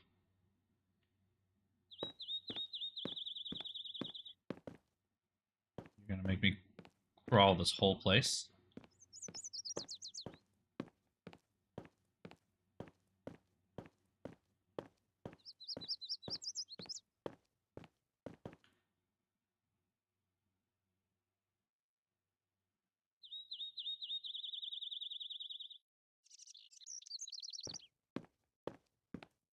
Oh yeah, the Appalachians are old and like old. And the Rocky Mountains are big, but like the tallest of the Appalachian Range, which is Mount Washington, which is in New Hampshire, is relatively well known for having quote unquote the worst weather in the world.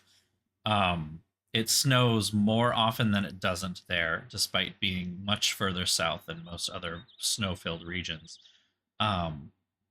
And it is, I believe, still the site of the highest wind speed ever recorded on Earth that was not part of a storm or a cyclone, basically. Because I think the only times that the wind speed on top of Mount Washington, as recorded by the Mount Washington Observatory, were ever exceeded, it was twice, I want to say, and both of them were typhoons. So that gives you an idea. It's crazy. And yeah, the majority of the Appalachians are kind of like Pennsylvania down to Kentucky and Tennessee. Into Georgia, actually. Georgia's kind of the base of it. Good evening. Colonel Armstrong? Yes. You're the detective they phoned about. Joanna Locke. I don't remember you. I'm newly assigned to the case. It's about time more detectives were involved. My wife, Sonia, she hasn't been herself. Every day is a waking nightmare for us. Tell me you've uncovered something new. I'm here to speak to your daughter's nanny. There was a computer problem. Her earlier statement has been lost. Oh, I see. We had hoped. Well, do as you wish. I won't be far if you need me. I mean, straightforward, very truthful. Take that, thank you. Help yourself, Joanna. You earned it. Now, why does she feel like she's picking up these? She doesn't know.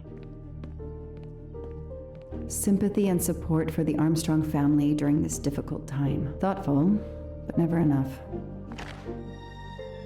What a dear child.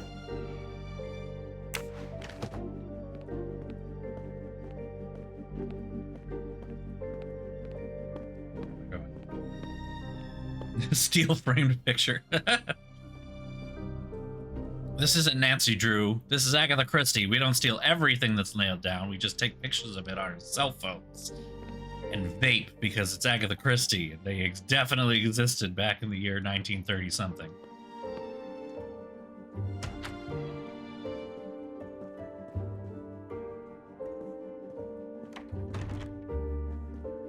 Lyon, in France. What a lovely looking city.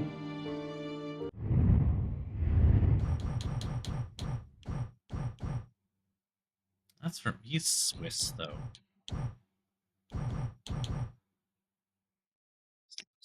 Really, really similar to this guy.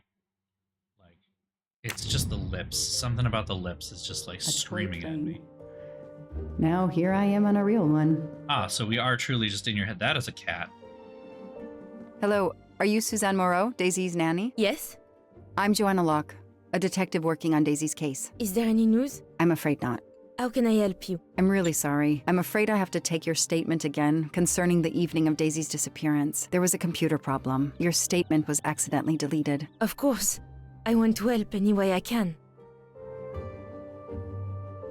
Tell me about that night in your own words. The Armstrongs had a party to raise money for a museum, I think. Mrs. Armstrong is on her board. Big ass house, yep. I stayed with the little one all evening, playing with her and reading books to her. She couldn't sleep with all the noise and the comings and goings.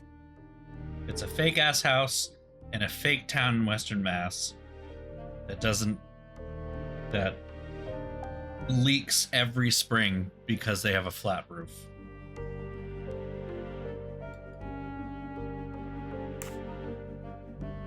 Unless, maybe, just maybe, they are fuck off rich and they actually have a heated roof, which would melt the snow.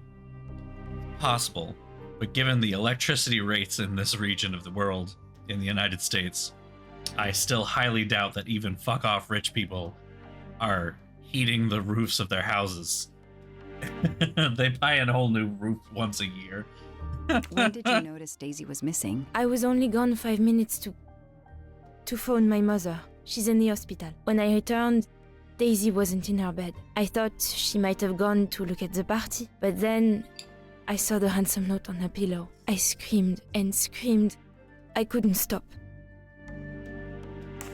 Did you notice anything unusual before that? I was with Daisy all evening. Finally, she fell asleep. I didn't see anyone else or notice anything in particular. Do you have any idea who did this? No! I can't see who could have done such a horrible thing. The Armstrongs are such good people. Like my own family. Thank you for giving me your statement again. I'll get back to you if I have any questions. I won't be far. Okay, I have Suzanne's statement, but her answers need some checking.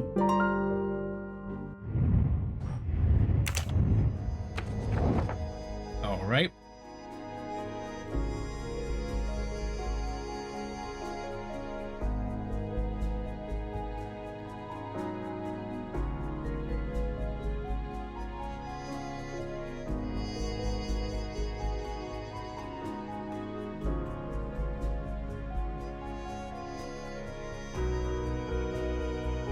This information does not correspond to what Suzanne told me. Suzanne said she left Daisy alone for 5 minutes, but Mrs. Armstrong says she stayed with Daisy for a while and Suzanne did not return.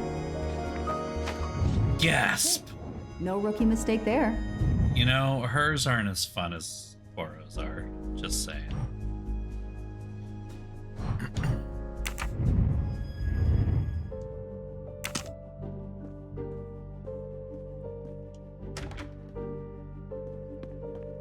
I'm right again. That happens to me a lot. See, that's just so much better. I'm right again. That happens to me a lot. Hers aren't.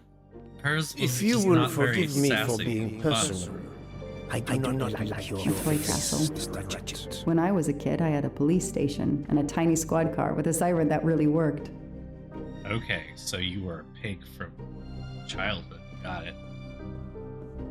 What in the AI art is this bullshit? The world through the eyes of a child seems so sweet. She's pregnant. Mrs. Armstrong, my name is Joanna Locke. I'm a detective investigating the kidnapping of your daughter. May I talk to you? When is your baby due? Mrs. Armstrong? Sonia? I don't want to talk. I just want to see my daughter again. That's all that matters. The poor woman. I don't want to talk Imagine how she feels. about things we've gone through. I want to help, but I'm here No, to it's take another hurting me. statement, and there are no words I can think of to ease Sonia's pain.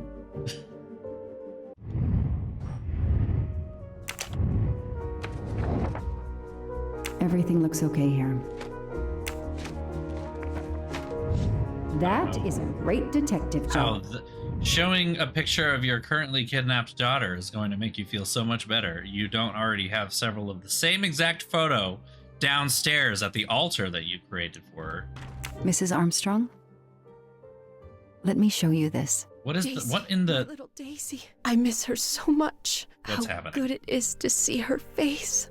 I can't imagine the pain you're feeling right now. She loved her little stuffed animal, Fluffy. She took him everywhere with her. The kidnappers took it as well. They didn't have to. That means they wouldn't hurt her, doesn't it? Every lead will be followed up. You have my word on that. Thank you. I shouldn't lose hope. Somehow. I know it isn't my case, but I just made a promise, and I mean to keep it. Okay. Dreamy, yeah. Sorry, I'm just out here spitting facts. That's all I know. Listen, she said she had a toy police station and a toy police car, and I'm sitting here being like, oh, so this has been like a lifelong thing. You were just like predisposed to being a fucking cop. Good job. Do you know where I can find Miss Moreau? She's in her room. Last door on the left. Do you know where I can find the person I just talked to? What is happening? Tell me about the night Daisy was taken, especially... Please don't tell me that this game is going to go off the rails because of this additional character thing. I took a moment to check on Suzanne and Daisy in Daisy's room. Suzanne wasn't there, but Daisy was asleep. I sat with her for 10 minutes or so. Suzanne didn't return while I was there, but there's no reason for her to sit there all night when Daisy is asleep. I went back downstairs. Okay. Well.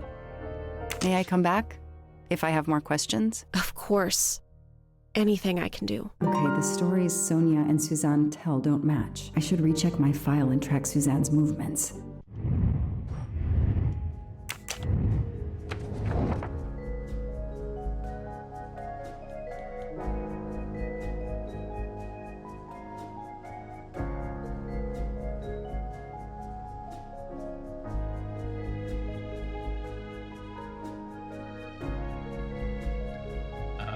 41 to 53, that is 12 minutes.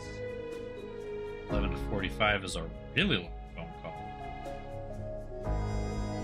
That is not exactly what Suzanne told me earlier. Suzanne was on the phone more than 5 minutes. She was on the phone for more than 5 minutes in both cases that she made phone One calls. for the good guys. Oh my god, I think I hate you. Score 1 for the good guy. What in the sporty spice is happening right now? Like, oh, there's another mustache. I've earned a gold mustache. Do you know why you're picking up gold mustaches? Just saying.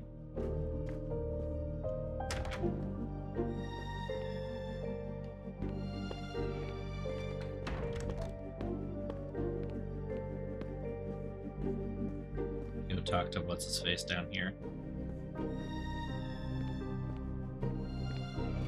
This abstract Their carpet. fairy tale became a nightmare. How are you doing? Are you holding up? You know, in the military, you're supposed to have the stiffest of upper lips. The Desert War taught me that soon enough. But this, it's difficult. Damned difficult. Harder on my good lady, of course. What in the world is this dialogue? I'm sorry. I'm sorry. What in the world is this fucking dialogue? This man is like one step removed from like Lord Foppington level shit. Like, my good lady. Like, I want him to have the full on like fop 18th century fake British nobility accent. Like, in the military, it was supposed to have a stiff upper lip. But this is damned difficult, I say. Difficult. You know, back in the war when I was serving Queen Victoria's regiment in India. Like, hold up. Hold the fucking phone, sir. Put your pith helmet away. I spit on my monitor. Like Nigel Thornberry. Exactly. Like it's Nigel Thornberry. It's like a step away from it, but Nigel would be way more interesting. Marianne! Marianne! There appears to be a quirked up white boy. Busting it down, sexual style. Is he good with the sauce, Nigel? He might be. Sorry, that wasn't good.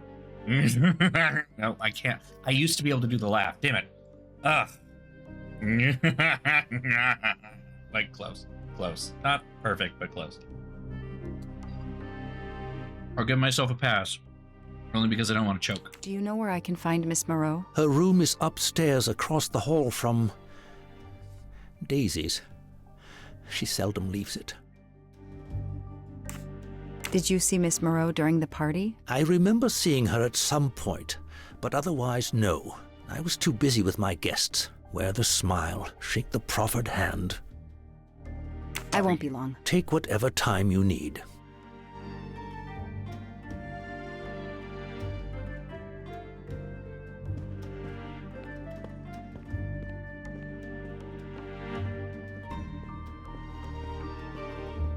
I'm gonna try to not use the... Oh, the camera's doing its own thing. Okay.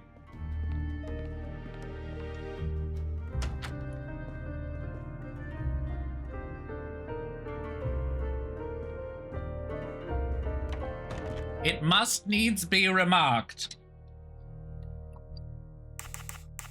If I understand you correctly, you left Daisy when she was not asleep? The party was very loud.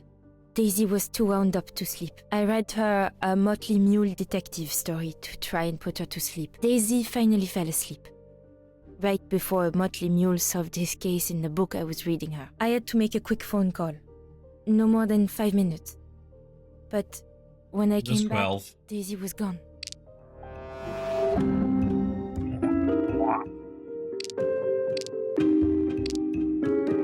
Are you sure you were only gone for 5 minutes? 5, 6, what does it matter? It was very quick. 30 minutes. You say you were only away 5 or 6 minutes, but Mrs. Armstrong says she was alone there more like 10 minutes. And the phone record shows that you stayed on the call for more than 30 minutes, way longer than you said. My mother is extremely ill. It's difficult for me. I may have lost track of time. When I came back, Daisy had disappeared. It must have been a coincidence. You have to be precise, Suzanne. A little girl's life is at stake. Why are you doing this? I didn't do anything wrong. I would never hurt Daisy. I need to check Suzanne's story. She's panicking. Why now? What is she afraid of? Maybe the fucking police. Because they just rolled up into her room and you start grilling her like she's the one who fucking did it when she's like, my mother's in the hospital and I needed to call her. And she's nervous because you're the goddamn police and this is the United States of America. Just saying. You just yelled at her. What do you mean? Why is she nervous? Why is she upset? Are you human? Do you have a soul, a brain, any of these things that like function? Maybe think about this for 2 seconds. Poirot has more empathy than you, and the man is a walking calculator. Like, what's happening? All right.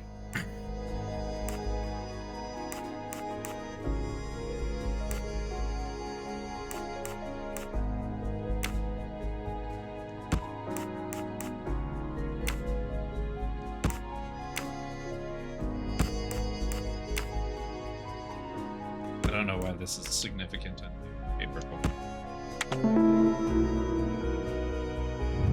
The detective gets it right. A cab extends into fictional Kidnapper police places too. a ladder under the window to Daisy's room. Then he joins the party. Just one guest in the crowd. He somehow knows when Suzanne leaves the room. Someone in the crowd. And sneaks upstairs. He opens Daisy's window, carries her down the ladder, and vanishes.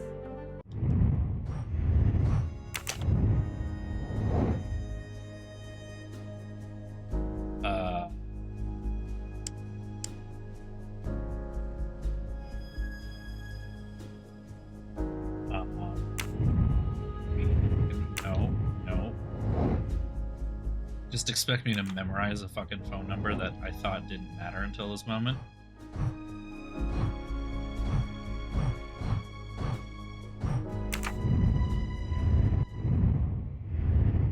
have...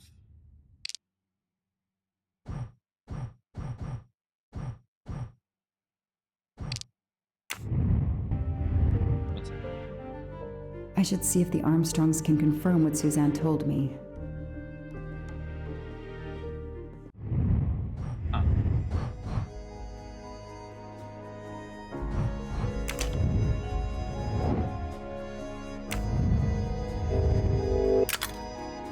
I know. You just entered my room through the Okay, wall. then how was I supposed to find this out? This is nowhere, like, I would have just had to remember 2140 the whole time. This is something that I can easily check by looking at the piece of paper that I'm supposedly carrying with me, and yet it won't let me look at it. So, weird. That's it. No rookie mistake there. I do not like you. Right in front of her, really. The number you have called is not in service at this time. Please hang up and dial again, or contact your service provider. The number Suzanne called is not in service? A hospital?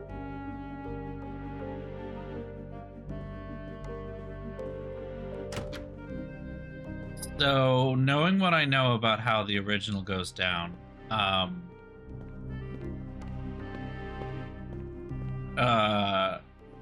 trigger warning, just, yeah, trigger warning suicide. Just gonna add that in there right now. I spoke with Suzanne. She was phoning her mother. That's why you didn't see her when you went to check on Daisy. Yes, her mother.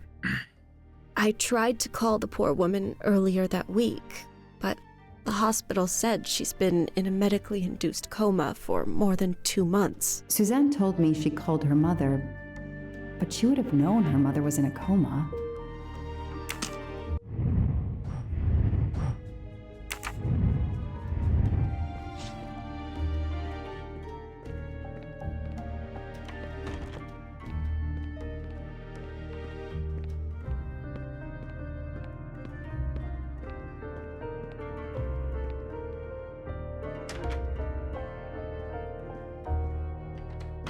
I should see if the Armstrongs can confirm what Suzanne told me.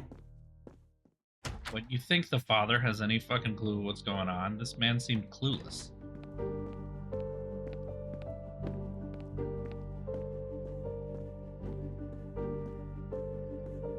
He's a typical man, but...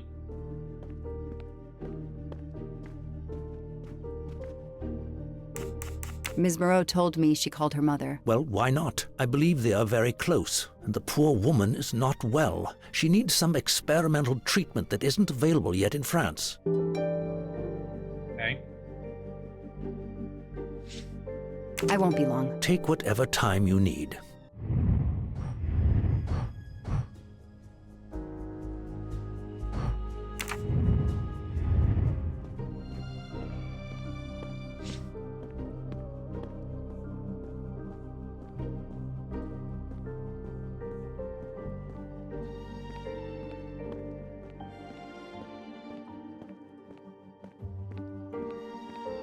Having a moment of realization, this woman is a police detective in a fictional city in western Massachusetts. Why is she bringing her badge and a gun on a plane to Europe? How did she get to Europe with the gun? That's her service weapon. Like, that is drastically outside of her jurisdiction here. She has zero authority whatsoever on the Orient Express itself, because it's not in the United States, and it's not in Berkshire, which I'm assuming is a stand-in for Pittsfield, because the zip code was for Pittsfield, so... The number you called that night is no longer in service. I don't understand. That's the number the hospital gave me to call my mother's room. You told me you were on the phone with your mother when Daisy was abducted. As we said earlier, I didn't pay attention and was on the phone longer than I said. But since my mother is very ill, she had to leave her hometown, Lyon, because the treatment is not approved yet in France. She is in an hospital in Boston for a special treatment. I call her every night to check on her. When I came back, Daisy was gone. I'll never forgive myself.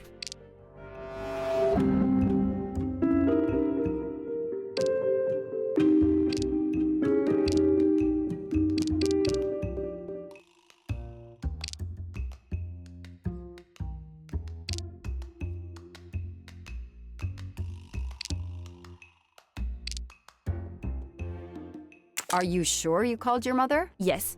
Every night since she was admitted in December. Suzanne, I think you really care for Daisy. If you do, then tell me the truth. You can't have been calling your mother while she's in a coma. My mom really is in a hospital in Boston. She really is in a coma. I wasn't calling her. I was on the phone with my boyfriend, Noah. Why lie about it? Why are you panicking? Because he's gone. I haven't heard from him since the night of the kidnapping. I'm afraid he's somehow connected to Daisy's disappearance. That he was just using me somehow. But I swear I talked to him. Yes, for more like 30 minutes that night. So he couldn't have kidnapped Daisy at the same time we were talking. But he could have kept you talking so someone else could take Daisy. Yes, you can see why I lied. Can't you? I was afraid you'd suspect me of having something to do with it. You can understand that, can't you? Suzanne, I want to believe you, but you've made it harder to find Daisy. Do you realize that? Oh my God.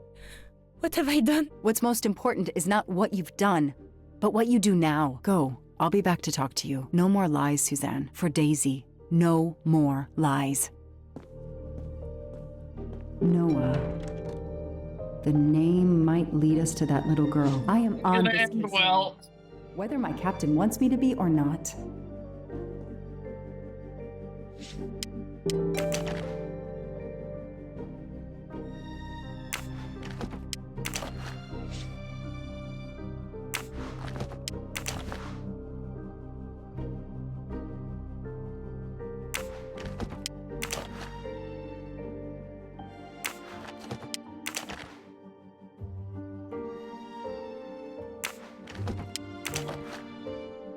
Ah.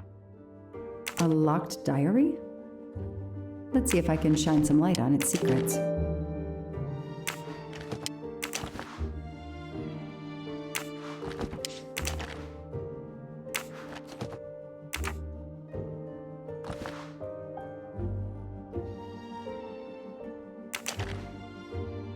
A card from the florist. It's signed N.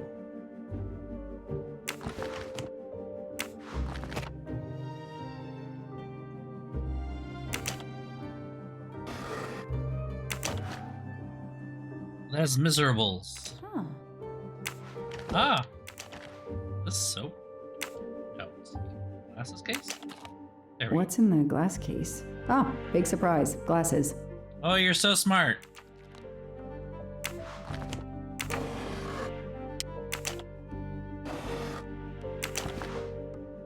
I expect Suzanne must have gone through a lot of tissues these past weeks. Small jewelry box. By the size, I'm guessing earrings. Why put a key in a jewelry box? Who put the key in the jewelry box?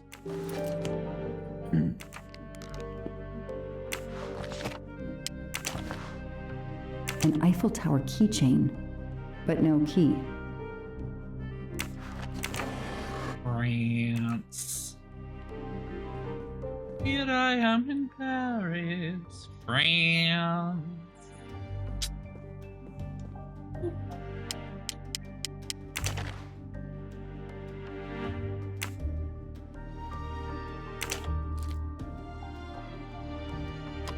That doesn't work.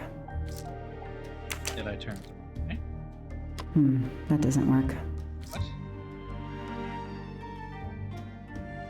Okay, got it. That doesn't work. What?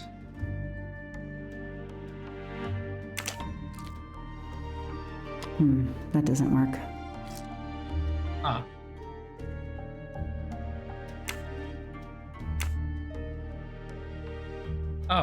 Oh, this is okay. Okay, Suzanne. Let's see what you haven't told It me. took me a little longer to figure out because I was just like, that's not how keys work. Okay. About Noah, the Armstrongs, Daisy, Valentine's Day, Blue Lagoon, favorite restaurants, blah, blah, blah, blah. Then something happened. Noah received a text message. Oh no.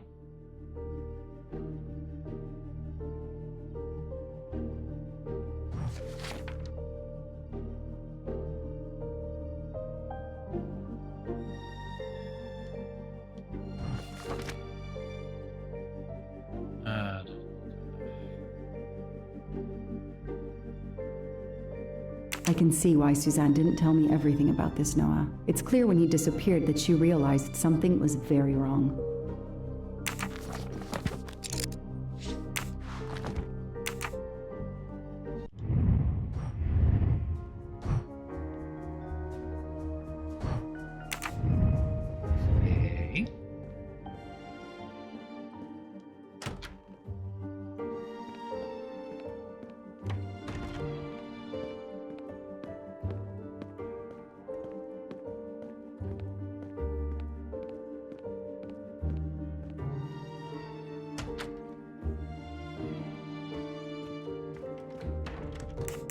Can you tell me anything about Suzanne's boyfriend? I know she dated our chauffeur for a while. There was someone else she'd met recently, but I don't recall his name. I don't pay attention to the help. It's a banana, Michael. What could it cost? $10? Here's $5. Go see a Star Wars.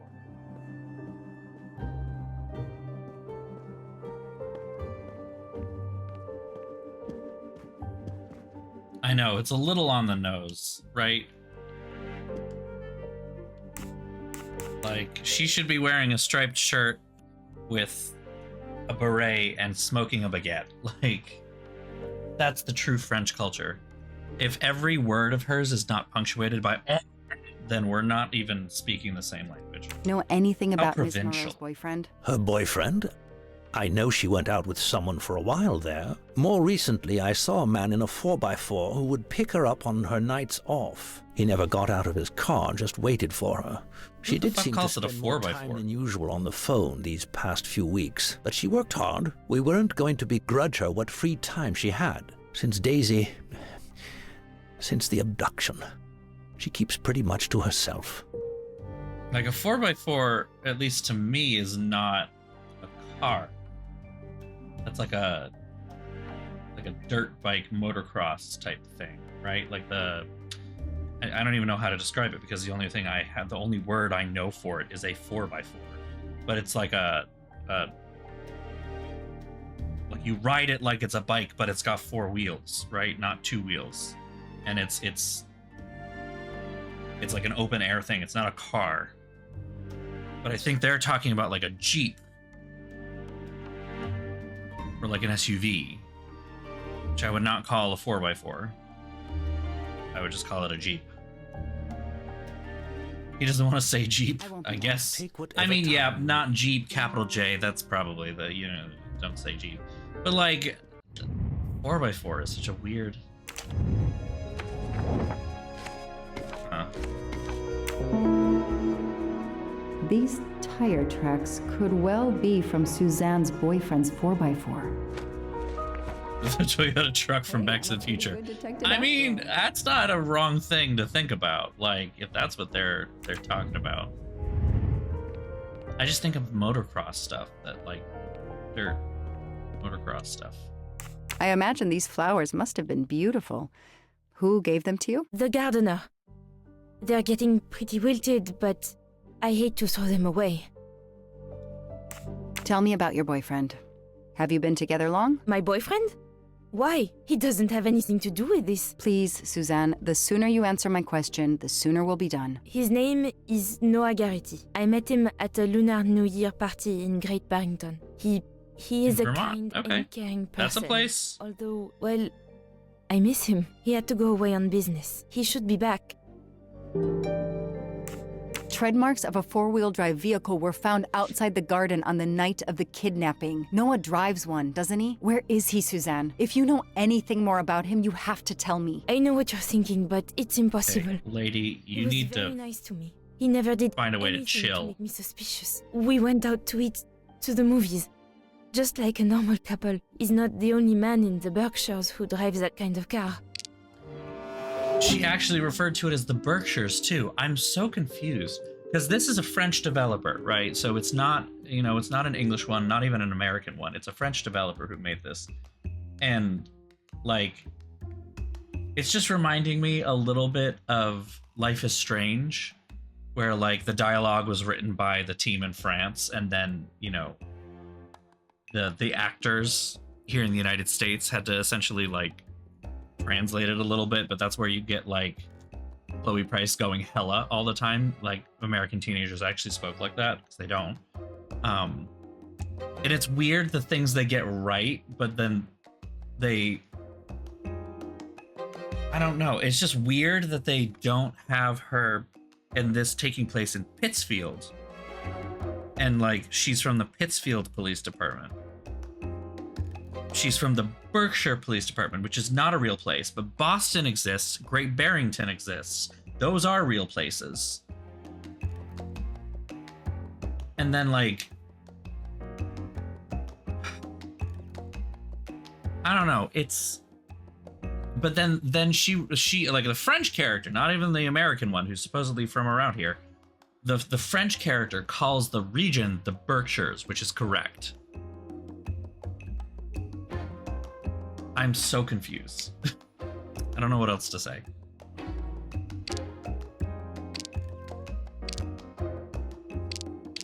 You really didn't notice anything strange about Noah until he vanished? He could get moody at times, as if he had a lot on his mind.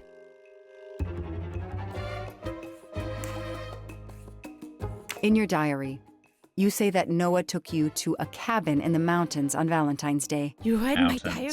I'm sorry, but we have to find Daisy. We both want that. So yes, I looked in your diary. You're right. He took me to a cabin in the woods. I waited for him in the car. He came out after a few minutes. He was very sweet and apologetic, but he never explained. We went back to the restaurant for dessert. Did you ever go back to the cabin with him? No. Never. So what made Noah drive all the way to a cabin in the middle of nowhere? He left her in the car. Why was he there? This is important. I know it is. I can use Suzanne's directions to the cabin and compare them to the map of the area I have in my car.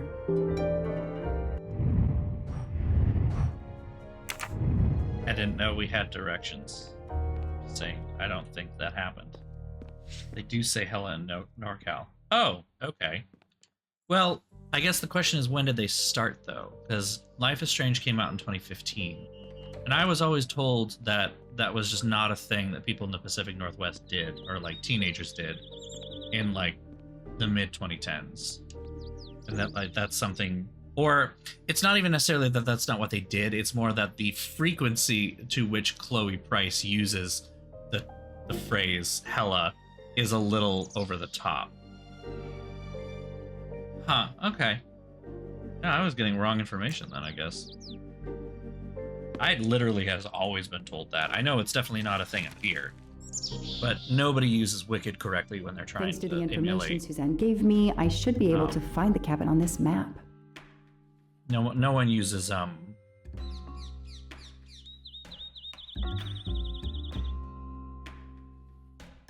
Huh. Okay. Oh, it's not a thing in the Pacific Northwest. Oh, I kind of figured that if it were in NorCal, then it would continue upward. Interesting. Okay, so that definitely still doesn't make sense then. Because Chloe Price very specifically does not... Chloe Price does not, she never leaves Arcadia Bay. She's always from Arcadia Bay. And that's specifically in Washington, I think. Before the Storm. I played half of Before the Storm. I have it on PlayStation, and that's one of the reasons why I only have it got played. Okay.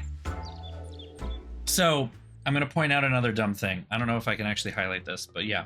This right here, this little thing showing you what part of what Berkshire, Mass, quote unquote Berkshire, Mass is, that is Berkshire County. That is the entire county of Berkshire, Massachusetts. So now I'm starting to realize what they mean by Berkshire, Mass. They mean Berkshire County and the Berkshires. And I think this is just a matter of a foreign developer not understanding the difference between a town or city and a county in the United States. So this was not an intentional thing. It was an accident. They just didn't realize that.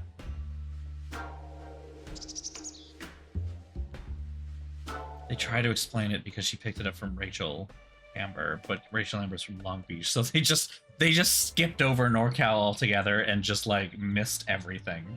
That's funny. Okay.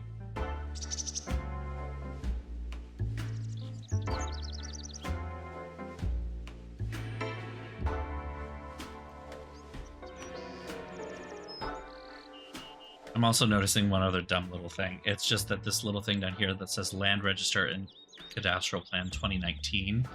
But I remember from the front of this and from this as well, Survey of 2018, this was published in 2018, not 2019. So this should not be there. It should say 2018. If they had just said San Jose, it would have been fine, right? Yeah. But no, she had to be from Long Beach. All right, we left town, crossed 2 bridges and some thick woods. 2 bridges. Past a cornfield on the left. This is starting to look like it. Then just trees and more trees. Finally, we stopped outside a cabin. I got it. The cabin has to be here. I have to find that cabin. I hope I'm not too late.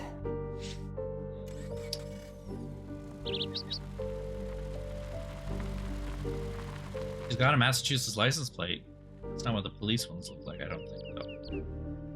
Unless maybe, I don't know. I don't actually remember what police license plate looks like.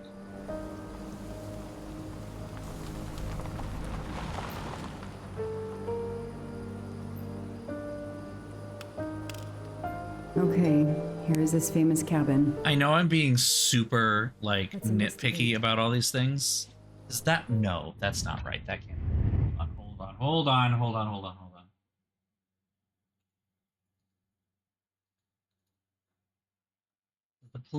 The police license plates are blue.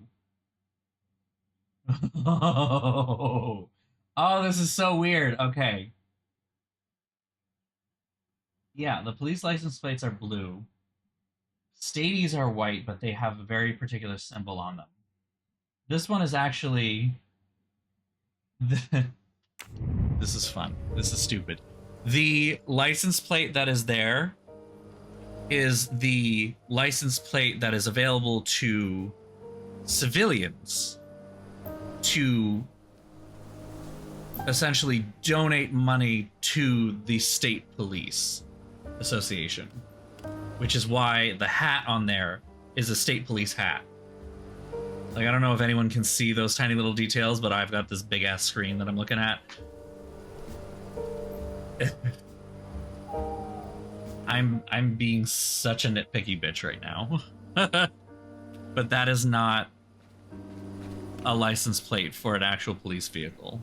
That's a license plate if you're sucking up to the pigs. I'm right again. That happens to me a lot. Yeah, thank you, Ragnarok. I'm being so pedantic. I find it funny how pedantic I am being. This is just... Noah brought Suzanne to this dump on Valentine's Day? What a romantic. It's super boring. Same color scheme except it says CA exempt. Oh, can't. It's there for the California script. Oh, that is boring. I mean, I'm not going to pretend that I want them exactly to be interesting, but at the very least they're... That barrel is sturdy enough. I could climb on it. Okay. Do I have to right now?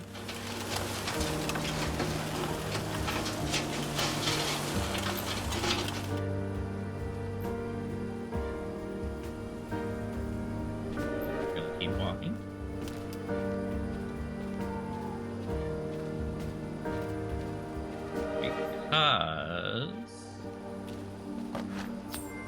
because there's one of these. A gold mustache. Thank you very much. Woo. I like how she went here without any backup at all. Did she even, like, let her department know where she was going to be?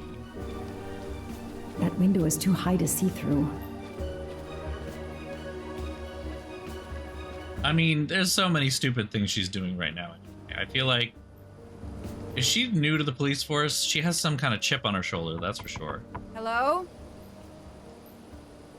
Is anyone there?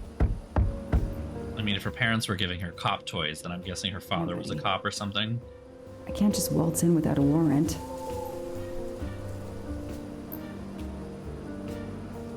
I can't just waltz in there without a warrant, but you want to know what I can do? Breaking and entering. I mean, it's like the buddy system. You don't enter into a dangerous or potentially dangerous situation without fucking backup. Ugh, an old hunting trophy starting to mold. 3892. What's up, 1992, baby? Empty wine bottles. Somebody has been here lately. It's Daisy's plush toy. If Fluffy is here, the kidnapper has been here. I have to get inside this cabin.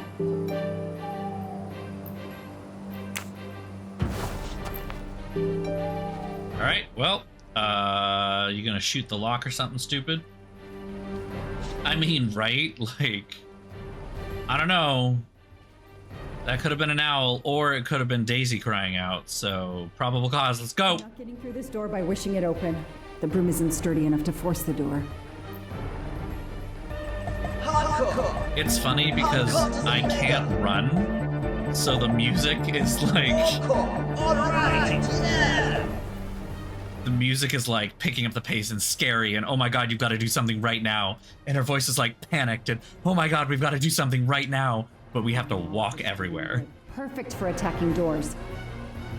We're gonna break the door down, but we aren't going to run or exert ourselves to hurry in any way, shape, or form. We're gonna slowly and calmly walk to the front of the door to then break down every part of it. Like, what's happening? There's no button to run. Oh, there is! Oh my god, there is! Oh, shit. Alright, well, now I know. This whole time, I thought there wasn't a way to do it. Well, she didn't use the axe part. She just used the back of the axe. Oh, we take the time to put on... Look at that. A broken door to investigate. No need for a warrant. That is some... Oh my god. Oh my god. Okay. Some people seem to have played here before. Does she know, like, what she's doing? The stove is cold. Nobody's been here recently. Pop, no she doesn't. Some boxes. I wonder what they were used for. A lot of tools. I guess somebody noticed the cabin was about to fall down. Okay.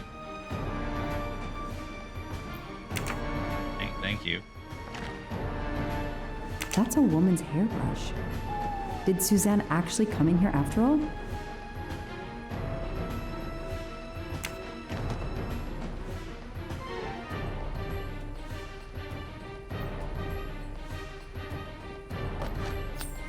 Shiny facial hair. The good news is that it's gold. This bottle comes from the Blue Lagoon. There aren't many restaurants that have their own wine. It's not really a thing. It's Fluffy, no doubt about it.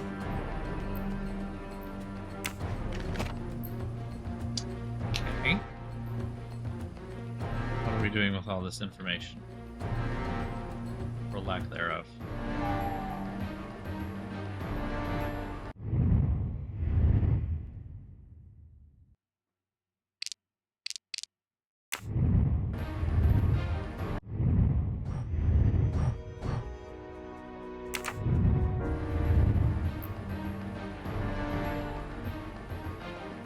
The floor is scratched and worn in this area. The sofa must have been moved a lot.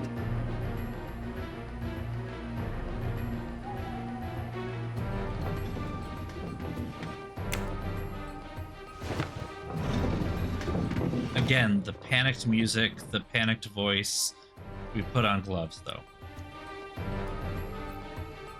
Hold on, let me just double check. I feel like the date on the deer head is important. It's 3/8. Yeah, 3/8/92. I remember that.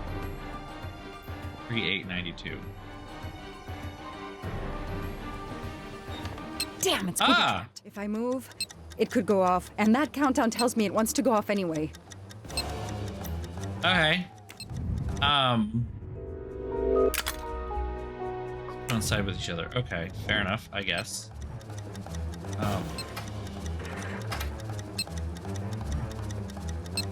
Nope, can't do that. No pressure, but nope, can't do that.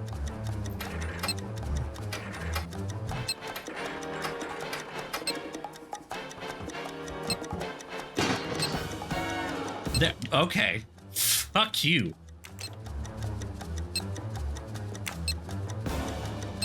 What am I doing here?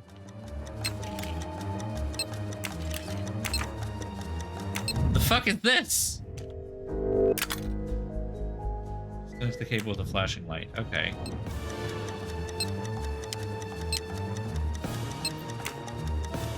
One in the middle.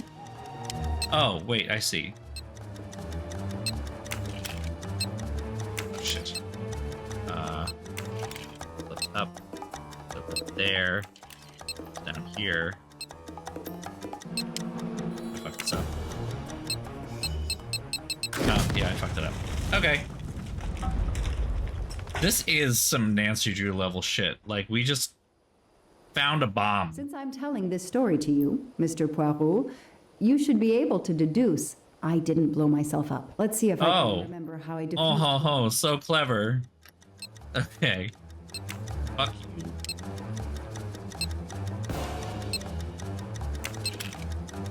I do not like this, Mr. Krabs.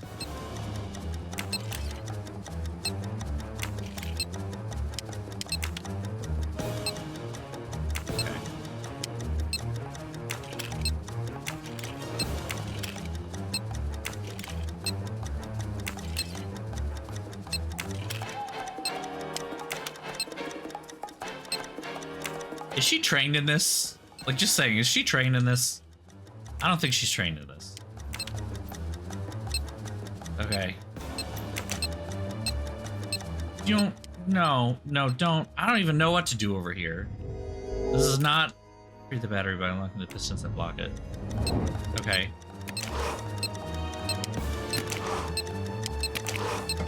Okay. So far, so good.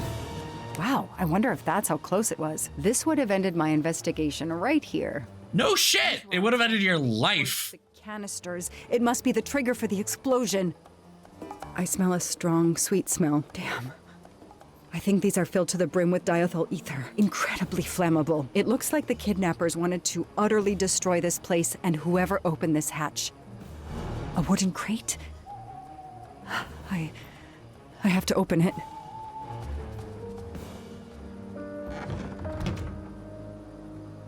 Oh no. Daisy. No. Why does that expression, or lack thereof, in her face remind me of, like, the Rankin Bass specials? Like... The forensics team arrived an hour later, cordoned off the cabin with crime scene tape, and went to work, looking for physical evidence, fingerprints, testing for fluids, DNA, any clues science can uncover. Science.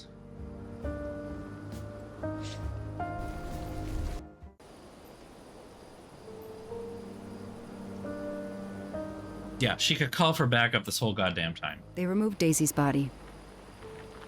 The autopsy would take place in the morning. But I had one more stop to make.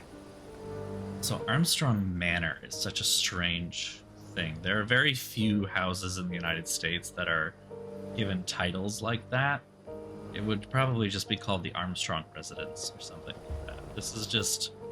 There are some times that the Europeanness just, like, leaks in, and you're just like, hold up. Hold up.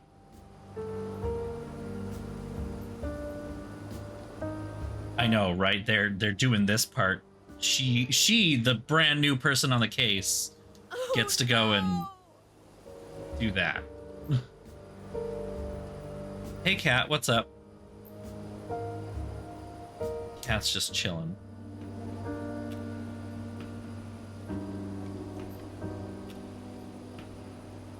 That night, I swore to find the monster who killed that child. Right, that's the thing. You don't see a manor in the United States unless it's a shitty condo development. Like...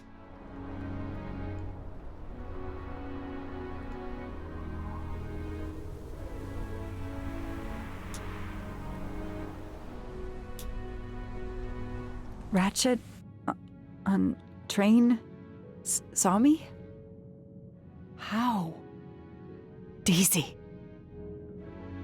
Is she okay? Like, in the United States, when you've got, like, And then she collapsed again. when you've got a really wealthy family that builds some kind of house, some kind of compound or something, it's usually referred to directly with the family's name and, like, what it is, like the residence or compound. I'm thinking, like, the Kennedy compound, for instance. I'm all right. Or it's, like, an ancestral, very old kind of thing, and at which point it usually has, like, a name of itself. And that's where I'm thinking things like... You have been heavily sedated. Your pulse is the Newport Mansions, right? Where it's like, that's the Breakers, or the Elms, or Marble House, Chateau sur Mer. Like, we're not naming it as the blank manor. Finish my story. We just give it a name. Ratchet can't escape again.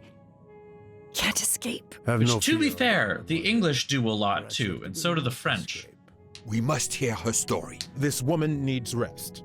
I will let you know when she is I recovered. suppose they do kind of add But house I or warn you, manor to some it of the will be things. some time. I understand, Doctor. Hatfield House, I Chatsworth have Manor. completed my preliminary. They usually just refer to them as Hatfield I or think that Chatsworth. it will interest you. Indeed it will, and I have other witnesses to interrogate.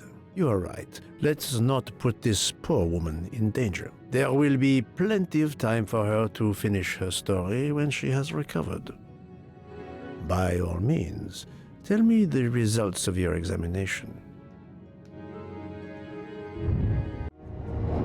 Okay. Well, that's over.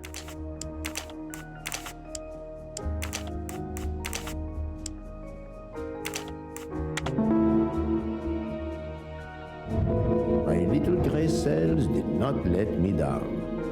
Glad we're back with Poirot. Or it's the real thing. Can you estimate the time of death? Rigor mortis was advanced, but not complete. I estimate the death occurred between midnight and 2 in the morning. That tallies with the witness statements I've collected so far. But what is the cause of death? Multiple stab wounds to the upper torso. It's odd there are no signs of a struggle. That might indicate one of the first wounds was enough to kill him. It seems that Monsieur Ratchet had taken sleeping pills during the night. That's fair. That would explain the lack of defensive I feel wounds. like I want David Suchet, though. I don't know.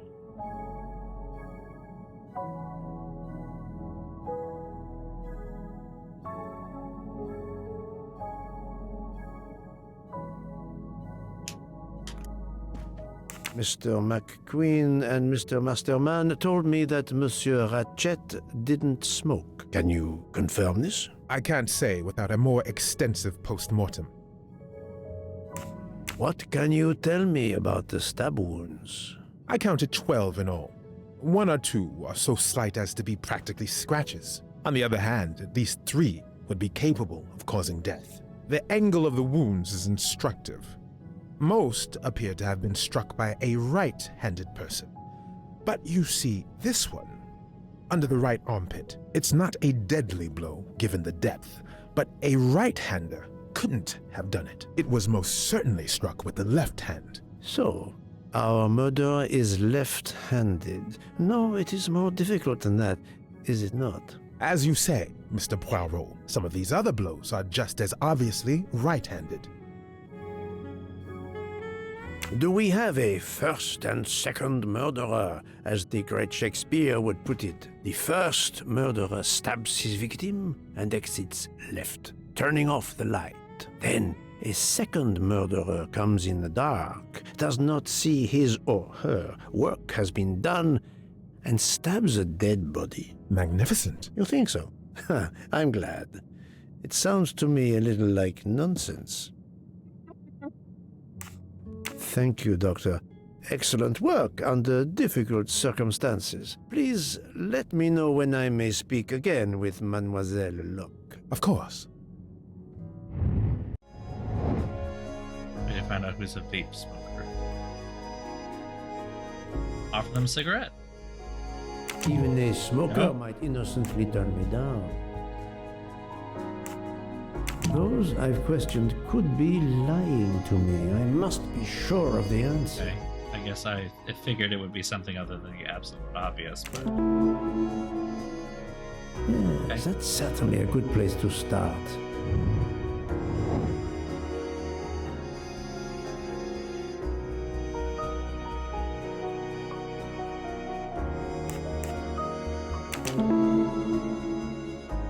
Yes, I have personally seen some passengers smoking. I just have to remember who they were.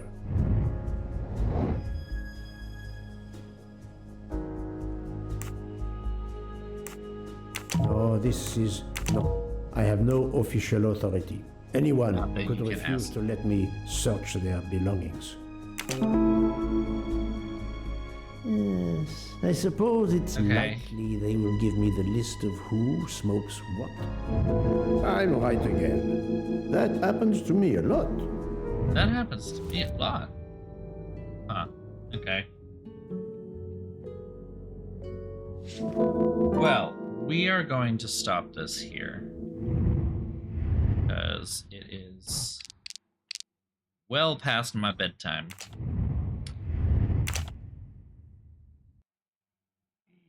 Yes. Okay. There we go.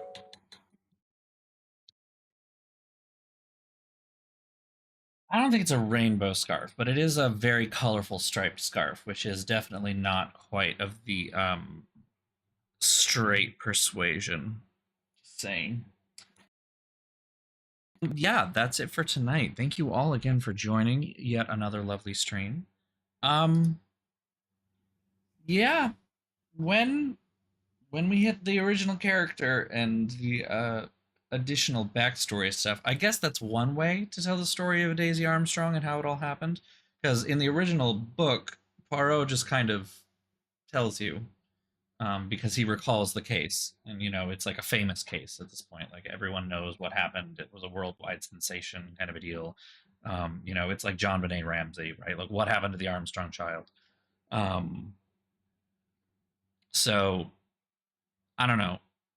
That I guess this is a little bit more immersive especially for a video game. It's a little better to have the framing device and a character that can recount, this is what happened. I was the police detective that found Daisy's body and had to deliver the news and all that stuff.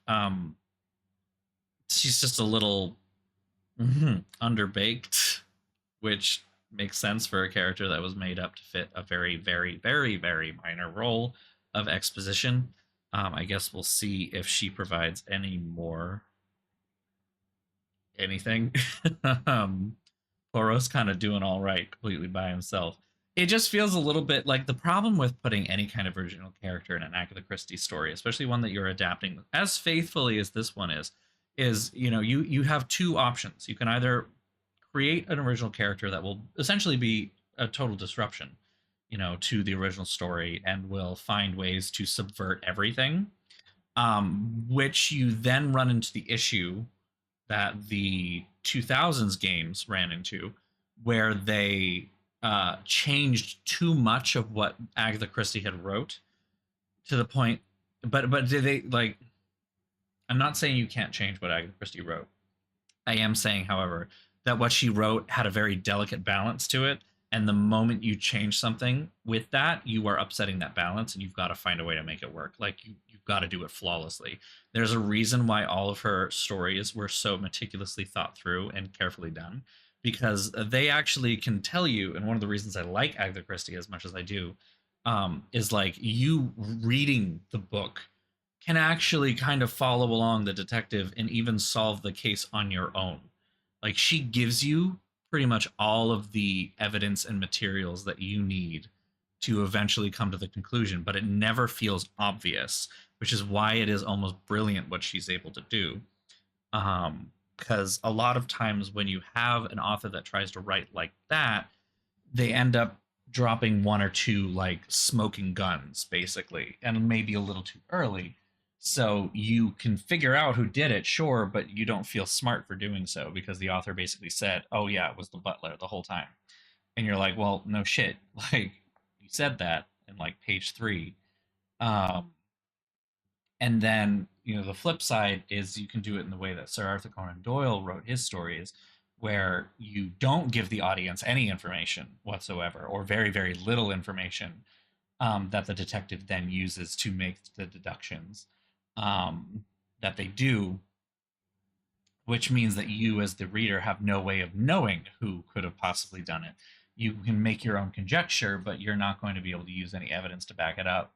And so it feels like more of a guessing game. You don't feel that sense of accomplishment that you end up coming with.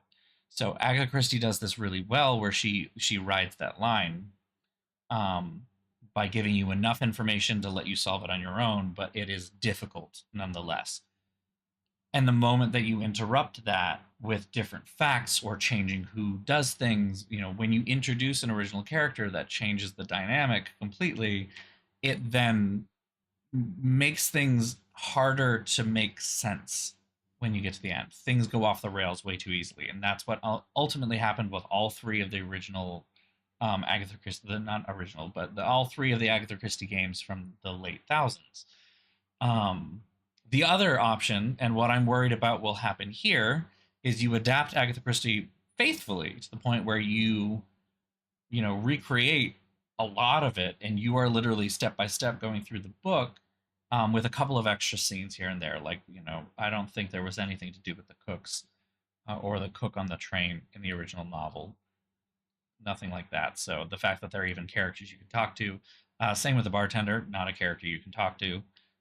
Michel is important because he is the steward, the porter, or the attendant, whatever the word is, on the car where the murder happens. So his testimony and his seeing things is quite important nonetheless. But adding a character into this mix while you're doing all of that very faithful adaptation runs the risk of making them completely useless and pointless, which I'm worrying is what's going to happen here. Ultimately, her goal may, or it may be that her goal is just to provide exposition, at which point she is kind of a useless character, especially now that I don't know, there's more of the backstory to show. There's, the initial capture, there's the trial, and the aftermath of the trial. So maybe that's what her entire function is going to be, but that just makes her kind of her character's just a vessel.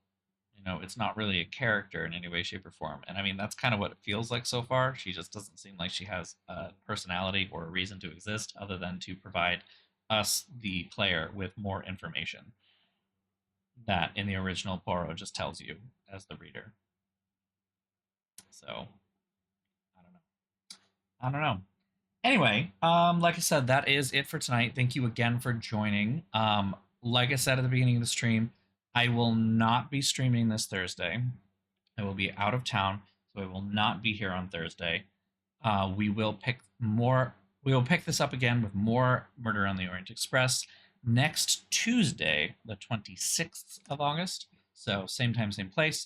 I will see you all then. Until then, have a great rest of your week and have a good weekend. I'll see you next week on Tuesday. Take care, everybody.